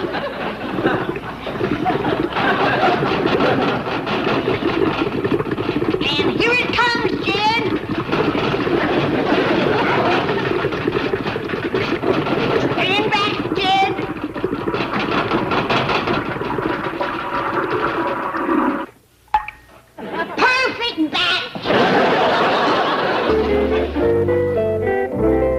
Chief, there's a young man in my office who says he's from the Beverly Escort Service. Oh, yes. Ellie Mae's date. Bring him in. Ellie Mae's Chief, you have hired a professional escort? A gigolo? Oh, don't look so shocked.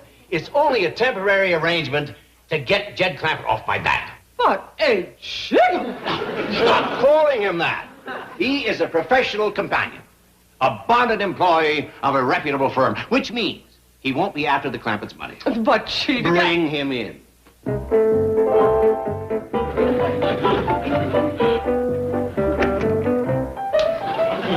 Thank you. I'm Melvin Drysdale. Mr. Drysdale. This is Miss Hathaway. I presume you know why you're here. Yes, indeed, and the pleasure's all mine. She's a very attractive young lady. Well, I'm terribly sorry. And well you might be. Just a moment, Miss Hathaway. I need you to witness this agreement with Mr. Peters. Must I? You must. As you know, this agreement calls for your exclusive services as an escort to Ellie Mae Clampett. You are to fill her days with fun and her evenings with excitement. Are you a good dancer? Well, I'm told I am, yes. Well, suppose we let Miss Hathaway judge. Must I? You must.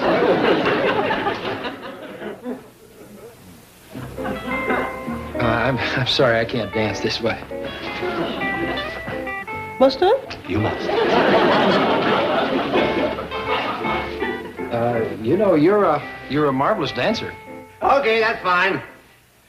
Okay, that's enough. All right, break it up, break it up. Chief, I would say his dancing is quite adequate. Yeah, thank you. Now, I assume you know how to play tennis and golf and ride horseback and all that? Yes, I do.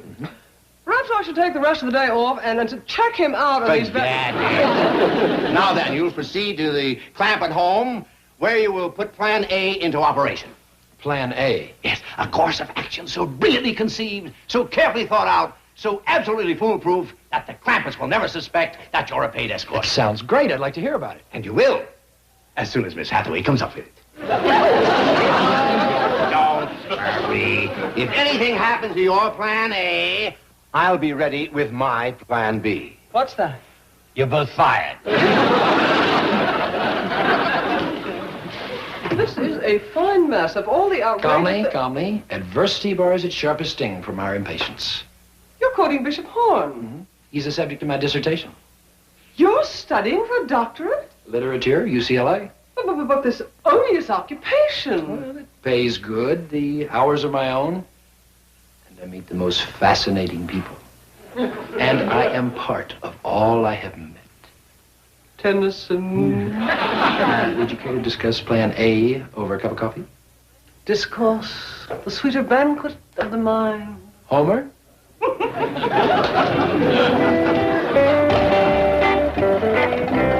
I'll need about 5 minutes with Mr. Drysdale. You want to come up and visit with Miss Jane? No thanks, Uncle Jed. She always looks at me so funny. Kind of like a... Hungry hound looking in a butcher's window? Yes, sir, that's it. Why do you reckon she does it? Probably admires your brain. Yeah. Drive around and pick me up. Yes, sir.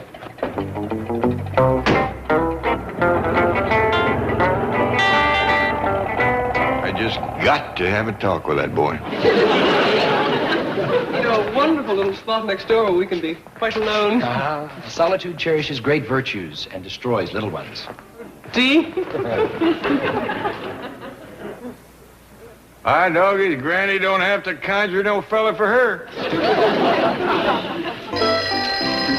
Yes? Hello, Chief. Jane here. Jane, where? Where are you? In the coffee shop next door. I'm afraid we still haven't come up with Plan A. Well, you come up with Plan A, or I'm coming down with Plan B. Chief, we need time to invent a convincing story. Dean... Mr. Peters can't just appear at the Clampetts out of thin air. Now, listen.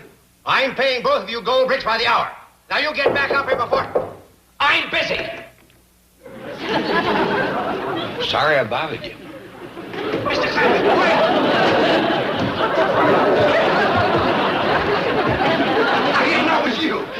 Well, I I sat out here for a spell, but your door was closed and I... Well, it's open now. Come in. But if you're busy... Not at all. Man, Mr. Drysdale, you're ripping my good coat. I'm sorry. I'm sorry. Oh, here, take mine. Oh, I just want to talk to you for a minute about getting a fella for Ellie Mae. Oh, yes. Well, I've been working on that. In fact, I've got something cooking. Well, so is Granny, but I'm afraid what she's got cooking is liable to blow her and the windows plumb out of the kitchen. Well, she is brewing up what you call a love conjure. A love conjure? Yeah, I don't hold much store with it myself, but Granny thinks that she can conjure up a fella right out of thin air. Now, wait a minute. Maybe she can. You believe in such thing? Well, not as a rule. But there's a certain magic in the air today.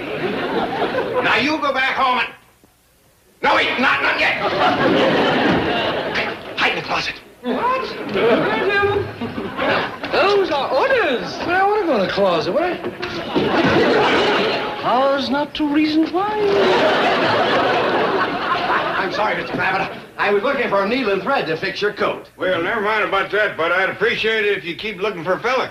I have a feeling that Granny's conjure is going to get action this time. Oh, it's got action before. I remember one time back home, it brought every fella within 5 miles of running. Really? Yep, she set the cabin on fire. Mr. Drysdale, that ain't very funny. Of course, I'm very sorry. But Ellie Mae will get a fella. I guarantee it in writing. Thank you. Goodbye.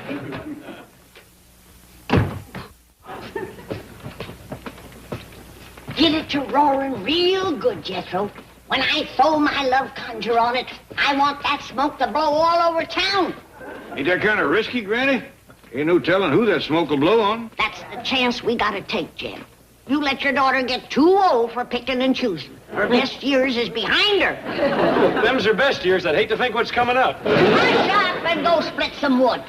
I done split a half a cord. Then go split the other half. Could you Do what your granny says, boy.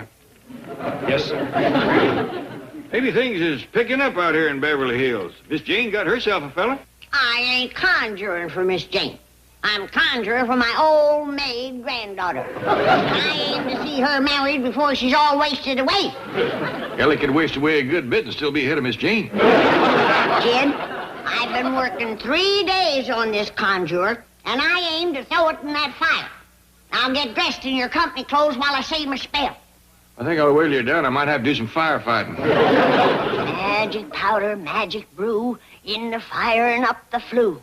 Fetch a man and fetch a minister, so poor old Ellie won't be a spinster. Spinster? I'm a scientist, not a poet.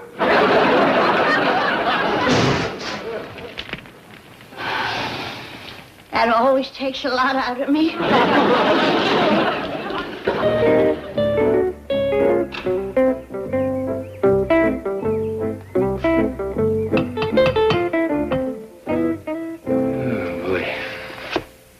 This and $50 million. You have to hire an escort. A Lola Bridget, I can't expect. Howdy, young fella. How do you do, madam? I was drawn to this house by a strange force I couldn't resist. You don't say. Come in, come in. You wouldn't by any chance be Ellie Mae? No, no, no. I'm her granny.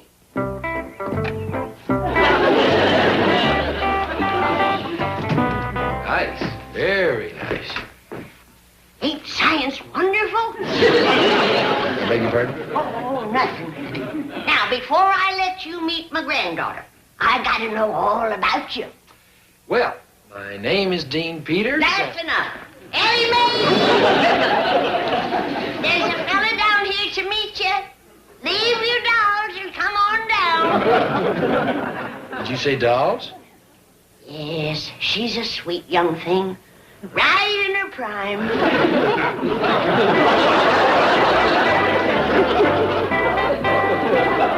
How old is she? Take a guess. 12, 13, 14? That's close enough. Your doll and your lollipop, honey. You're old enough for fellas now. This is Dean Peters. He's come to keep company with you. How do you do, Ellie? Howdy. Curtsy, like I told you. Sweet.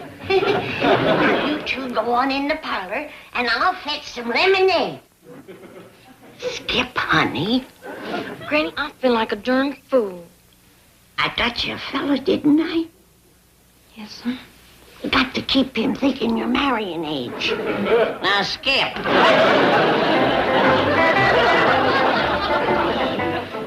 Right in her prime. Now go get acquainted.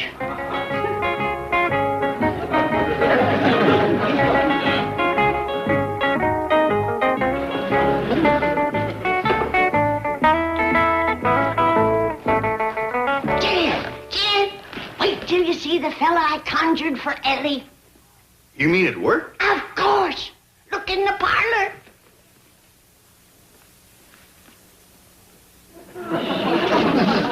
Who's that little girl? That's your daughter.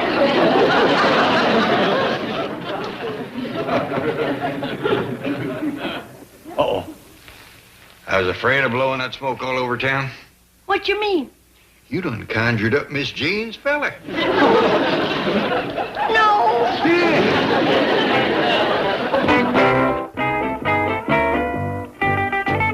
Chief, Mr. Peters is calling from the Clampett house. He seems quite distressed.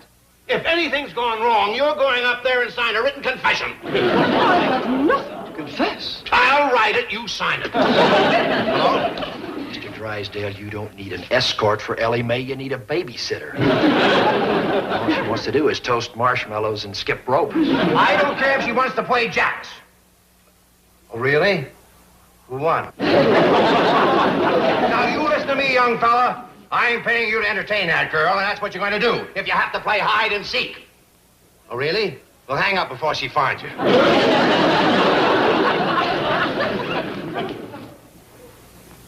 Granny?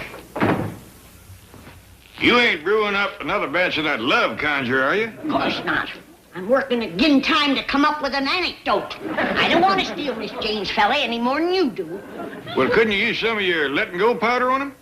I can try, but it would be like hunting bear with a fly swatter. That's the most powerful conjure I ever... Come on, Dane. We can have more fun out back. Face some critters out there. Just a minute, young feller. Yes, Mr. Clampett? What do you think of my daughter?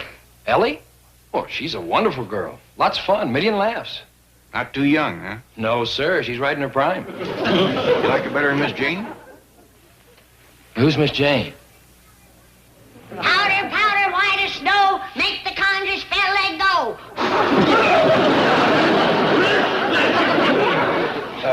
What game is that? That ain't no game. How you feel about my daughter now? Well, I told you. She's a wonderful girl. Lots of fun. We're going to play hopscotch now. Well, Granny, you're right. Like hunting bear with a fly swatter. Our only hope is brewing in that pot. That is the strongest conjure buster I ever...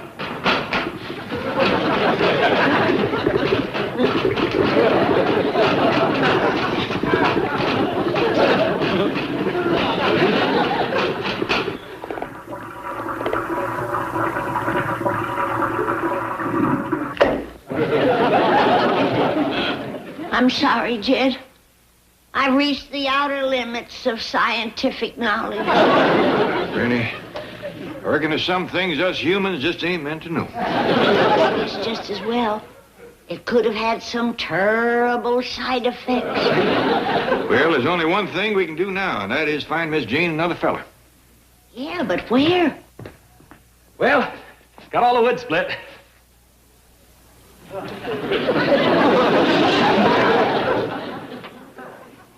Jethro! Howdy, sweetheart. I love you.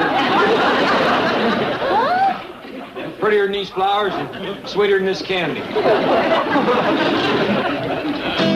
You are my sunshine, my sunshine.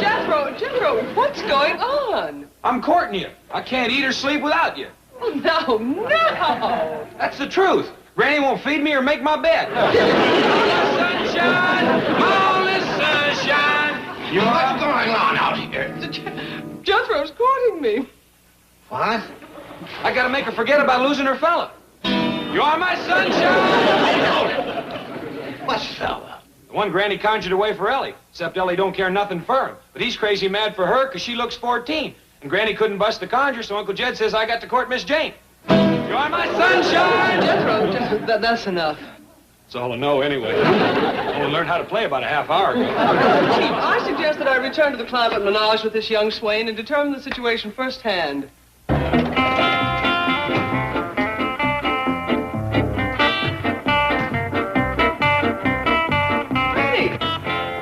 Oh, Miss Jane, did Jethro heal your broke heart? Well, I done my best, Granny. Well, don't worry. I'm going to fix everything. Come upstairs and take your clothes off. All of them? Not you. Get to the kitchen. Where's Mr. Peters? He's in the parlor, dead to the world. Ellie beat him 40 straight games of hopscotch. Hopscotch? Go upstairs. Ellie will show you what to do. Mr. Drysdale, I can't take any more. I got to get out of here. All right, you don't have to pay me. I'll pay you. Mr. Peters! Oh, so you woke up, did you? Yes, ma'am.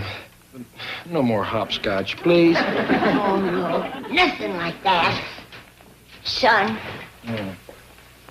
brace yourself for a shock. Another one?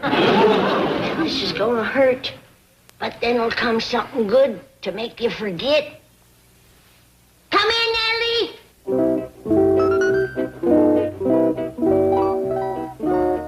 That's Ellie? Yeah, we deceived you. She ain't 14. Say she ain't. I don't blame you for being upset. No man wants a woman that far over the hill. But now comes the good part. You wait here. Miss Jane! I can't possibly. Yes, you can. All fair in love and war. I know this must seem ridiculous Please. to you, but... This is the sanest thing that's happened to me all day. Let's get out of here. Bye. Bye, great. Thank you. Well, looks like that done the trick, Granny. Sure, I'm glad he's gone. Yeah, but now you ain't got no fella. Say, that's right. Well, back to the laboratory.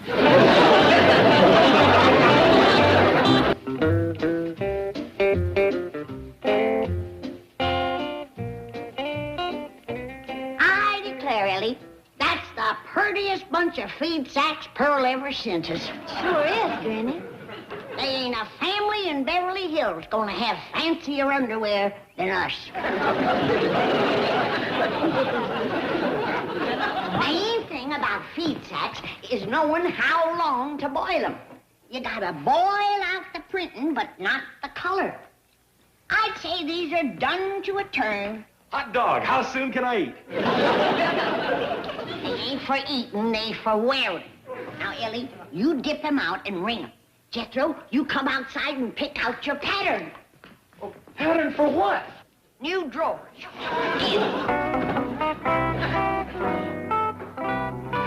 Ellie Mae, where's Granny? Oh, she's out back hanging up clothes, pal. My doggers, I'm pleased to see you taking an interest in kitchen work. Well, thank you, pal. Excuse me.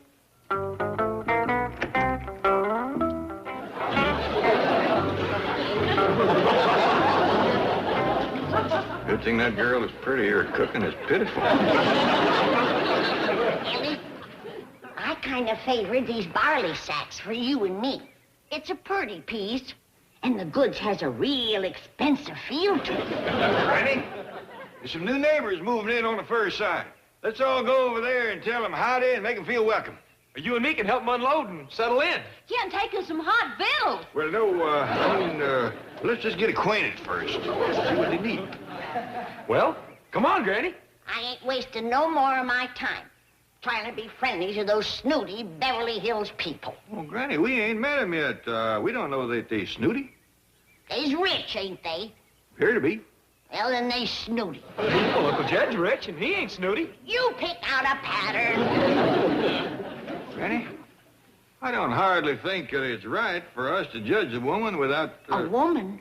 Is that who's moving in? Well, I seen one come out of the house and get into a big limousine. Take me around back, you jerk. I can't knock on the front door of a mansion like this and ask to use the phone.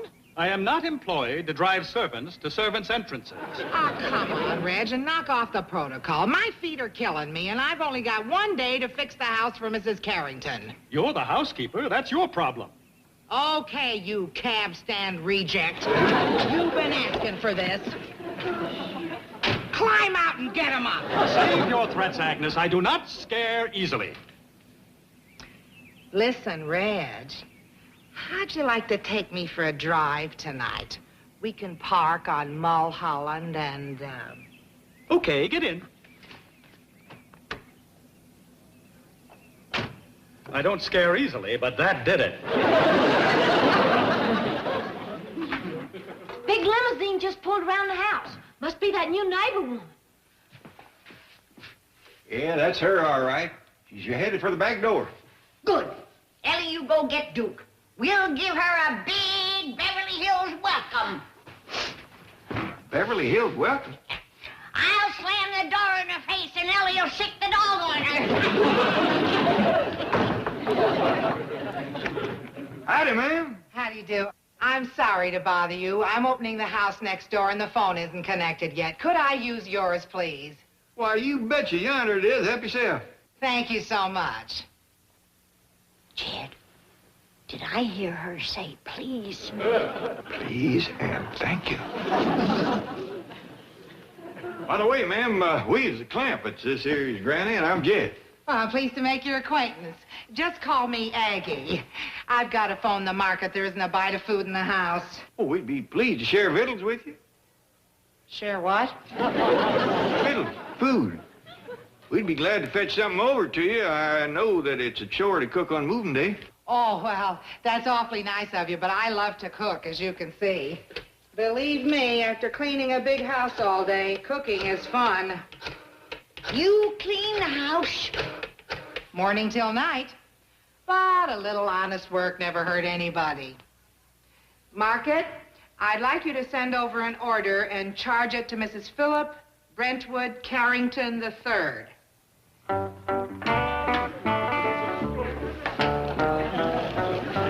Like 2 loaves of white bread. Granny, I think you gotta admit that Mrs. Philip Brentwood Carrington III ain't your average run-of-the-mill, everyday rich Beverly Hills society woman. Yeah, a grand name like that. And she says, just call me Aggie.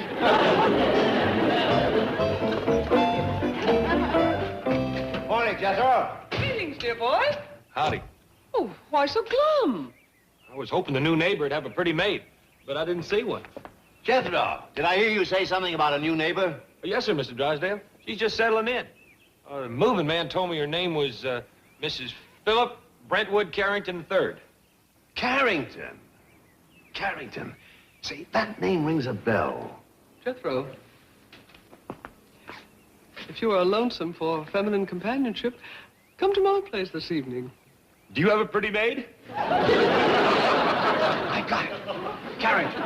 Mrs. Philip B., widow, financial rating AAA, between 23 and 24. So young. What young? That's how many millions she's got. Well, how old a woman is she? Who cares? With that kind of money, she's in the prime of her life. Oh, hi, folks. Hello, Mr. Clampett. Excuse me a minute. I want to wave goodbye to Miss Carrington. What? Bye, Aggie. Hurry back. That was Mrs. Philip B. Carrington III? Yep, but she asked us to call her Aggie. Awful nice woman. Come on in. Chief, you're trembling. Romance does that to me. Romance? Jed and Mrs. Carrington. They're perfectly mated. 50 million and 24 million. Oh, marriages like that are made in Fort Knox. Chief, that's heaven. It must be. When may I have something to eat? When the market delivers the groceries. But I'm famished. So go pick 'em up. I am not employed to do marketing. Look, Field Marshal, I can't cook 'em if I ain't got 'em, right? You're slashing my boots. How can Mrs. Carrington abide such a slovenly domestic? Oh, you ought to see the domestics next door. A cook and a caretaker straight out of Tobacco Road. He hasn't shaved in a week, and she wears army shoes. You should apply for work there. You'd fit right in. Reg, why don't we stop this bickering? Why don't we just step outside and settle this man to man? Well, for one thing, we're a man short. Fake it. Margaret. Don't get run over by a shopping cart, Tarzan.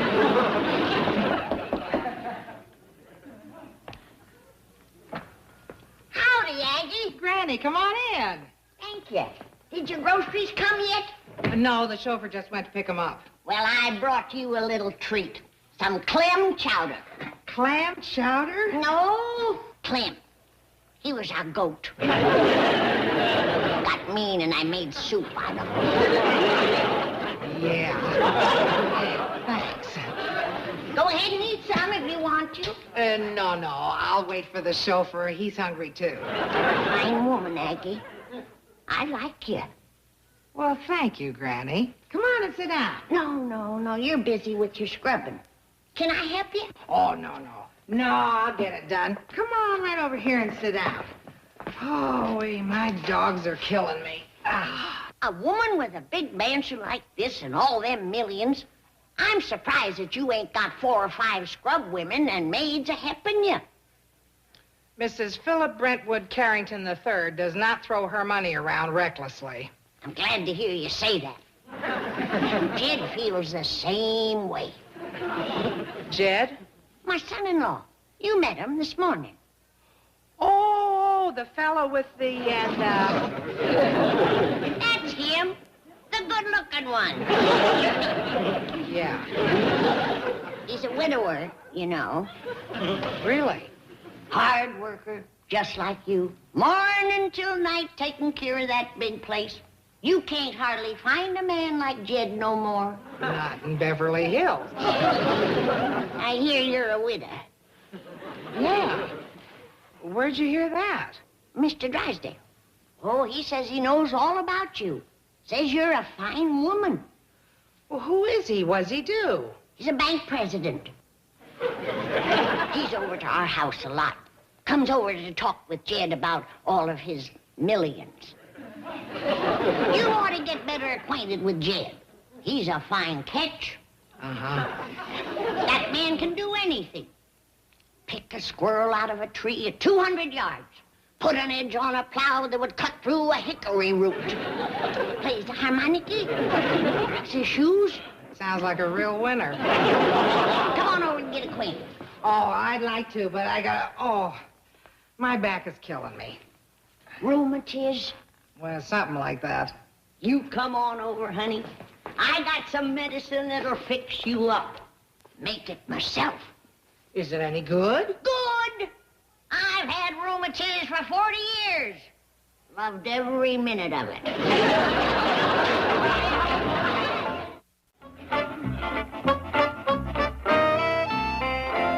Well, Miss Hathaway, what's the news? How is that flaming romance coming along?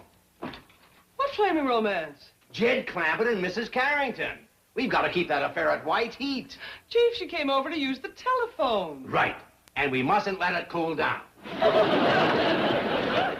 By George, I've got a great idea. Let's have the wedding here in the bank. Wedding? Yes, they can be married in the vault. Or better, or worse. Or richer, or richer. Get a hold of yourself. Oh, excuse me. I'm an incurable romantic. The fact is, we don't even know what Mrs. Carrington looks like. Well, she's beautiful. Terrific figure. How do you know? I've got her picture right here. That is a financial report. Yeah. Isn't she lovely? Look at that cash on hand. What a figure. Chief, I'm becoming seriously concerned about you. Your obsession with money is reaching psychotic proportions. And look at those tax-free municipals. Gee. And of course, after they're married, we'll get some great tax benefits from... You need professional help. Okay. Hire anyone you need. I want the biggest wedding in town. Now, in the meantime, you go on up there and you start playing Cupid. If you can get those two married, by the time we post statements on Friday, there'll be a big bonus in it. I don't want a bonus. I'm not offering you one. The bonus is for me.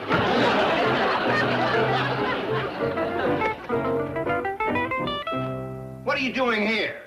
You're supposed to be up there promoting the romance of the century. I would hardly call the mercenary matching of Mr. Clampett and Mrs. Carrington romance. No. Well, what's your idea of romance? Romeo and Juliet, Tristan and Isolde, Venus and Adonis, Heloise and Abelard. Baloney. I'll bet Clampett and Carrington have got more money than all of them put together. This is getting worse. Please, let me call a psychiatrist. What for? Two people can have all the money in the world and still not be happy. I think you'd better call a psychiatrist. You're cracking up. First, drive me to the Clampetts. We've got to keep fanning those flames of love. You don't know the meaning of the word. If people are in love, they can be deliriously, ecstatically happy without a penny to their name. I'll drive. You lie down in the back seat. No trace of that goat, Granny, but he'll probably turn up around supper time. You can bet on it. Sit down. I want to talk to you. What about? About that fine, big, strapping, hard-working, rich widow woman that moved in next door to us. Granny, you ain't gonna commence matchmaking again, are you? Of course not. She can have her pick of any man in Beverly Hills. Then let her do the picking. She'll get snapped up quick enough. A woman like Ms. Philip Brentwood Carrington III don't have to beat the bushes with no stick to get herself a husband. Who you pouring that for? Oh, that's for Miss Carrington. I think she's going to drop over. She will if she drinks that. And she'll lay there for a spell. Hi there. Well, Aggie, Jed was just talking about you dropping over. Howdy, man. Don't let me interrupt anything. Oh, no. Jed was just leaving to go upstairs and shave and change his clothes. Ain't you, Jed? Well, I reckon I am. Excuse me, ladies. I thought I'd give that rheumatism medicine a try. It's right here. Sit down. Well, what do you think about Jed? Handsome devil, ain't he? Well, he's all right if you like that rugged type. You will. You will. Bring the flowers and candy, will you? I've got the jewelry and perfume. Chief, may I point out that Mr. Clampett may resent your implication that he doesn't know how to court a woman? Well, he doesn't. Not a woman like Mrs. Philip Brentwood Carrington III. She's used to being showered with gifts and attention. Oh, we've got to get those two lovebirds to the altar before estimated tax returns are due. I suppose the ceremony will be performed by a CPA. Can they do that? Howdy, folks. Come on in. Thank you. There, I see you're wearing your Sunday best. Are you planning to call on Mrs. Carrington? Oh, as a matter of fact, she's sitting out in the kitchen jawing with Granny. Oh, good. What's all this? Flowers and candy? Who first? I think I'd better let Mr. Drysdale explain that. Well, actually, they're for you, Mr. Clampett. Me? Yes. Mr. Drysdale. You see, here in the city, things move at a faster pace than you used to back in the hills. Now, back there, if you liked someone, you'd probably invite them to take a walk on Sunday afternoon, shoot them a rabbit or something. But out here, you have to shower them with gifts and attention. Now, in addition to the flowers and candy, I've taken the liberty of picking this out for you. Beautiful, isn't it? Oh, and some perfume. Mr. Drysdale. Yes. Just shoot me a rabbit.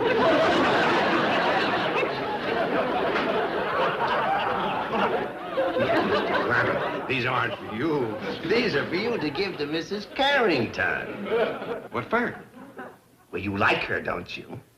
Don't know her. Well, let me tell you about her. Oh, what a lovely woman. She's got everything. Wealth, culture, breeding, education, money. Lots of money. Beauty, sophistication. A princess, Mr. Clampett. A veritable princess. How's your back? What back? Oh, mine, oh, it's great. You know, you're right about this stuff. It makes having rheumatism a ball. Just sip it, honey. Don't go it. Okay. Now, let's get back to Jim.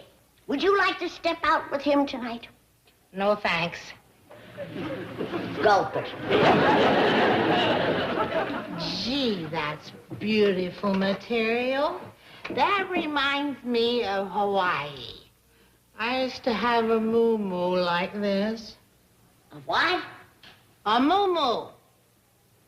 Go back to sipping, honey. There ain't no cows this color. I tell you, Mr. Clampett, if I weren't a married man, I'd be in that kitchen on my knees, asking that remarkable little woman to be my bride. You talking about Aggie or Granny? I'm talking about Aggie. Why, she was the toast of Europe. Every man in Paris was after her. No offense, but they must have been kind of short of women. Would you like to wait in the car? No, I'm enjoying this tremendously. Now, Mr. Clark, think of your daughter, Ellie. Think how wonderful it would be to have a mother like Mrs. Carrington. Who could teach her the social graces? Mold that child in her own image. Why, in a little while, Ellie would be just like her. Sweet, refined, a perfect little lady. I better fetch Jim.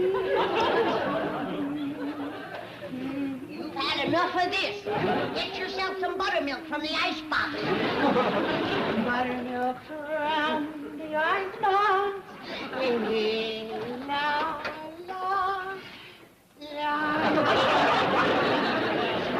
Flowers.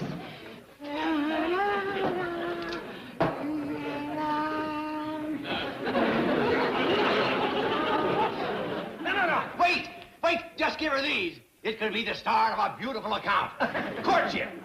Friendship. Mr. Drysdale, I thought Granny was a matchmaker, but you take the rag off in the bush. Jed, where are you going? I'm going upstairs and lock myself in my room. It ain't safe to be single around here. But Aggie's waiting for you in the kitchen, and she ain't gonna keep you well.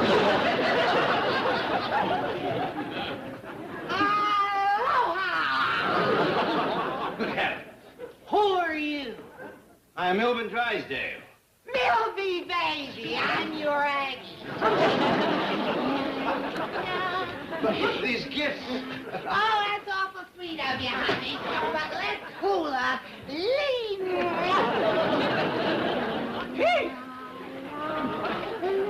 Agnes, you are to come home immediately. Mrs. Carrington just arrived. Who? Oh, no, moneybags to go peddle her papayas. I have just snagged me a rich banker. I'll never know what he sees in that woman. It's gonna be hard to break the news to Miss Drysdale.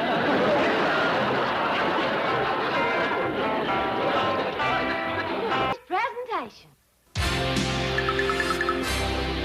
Viacom.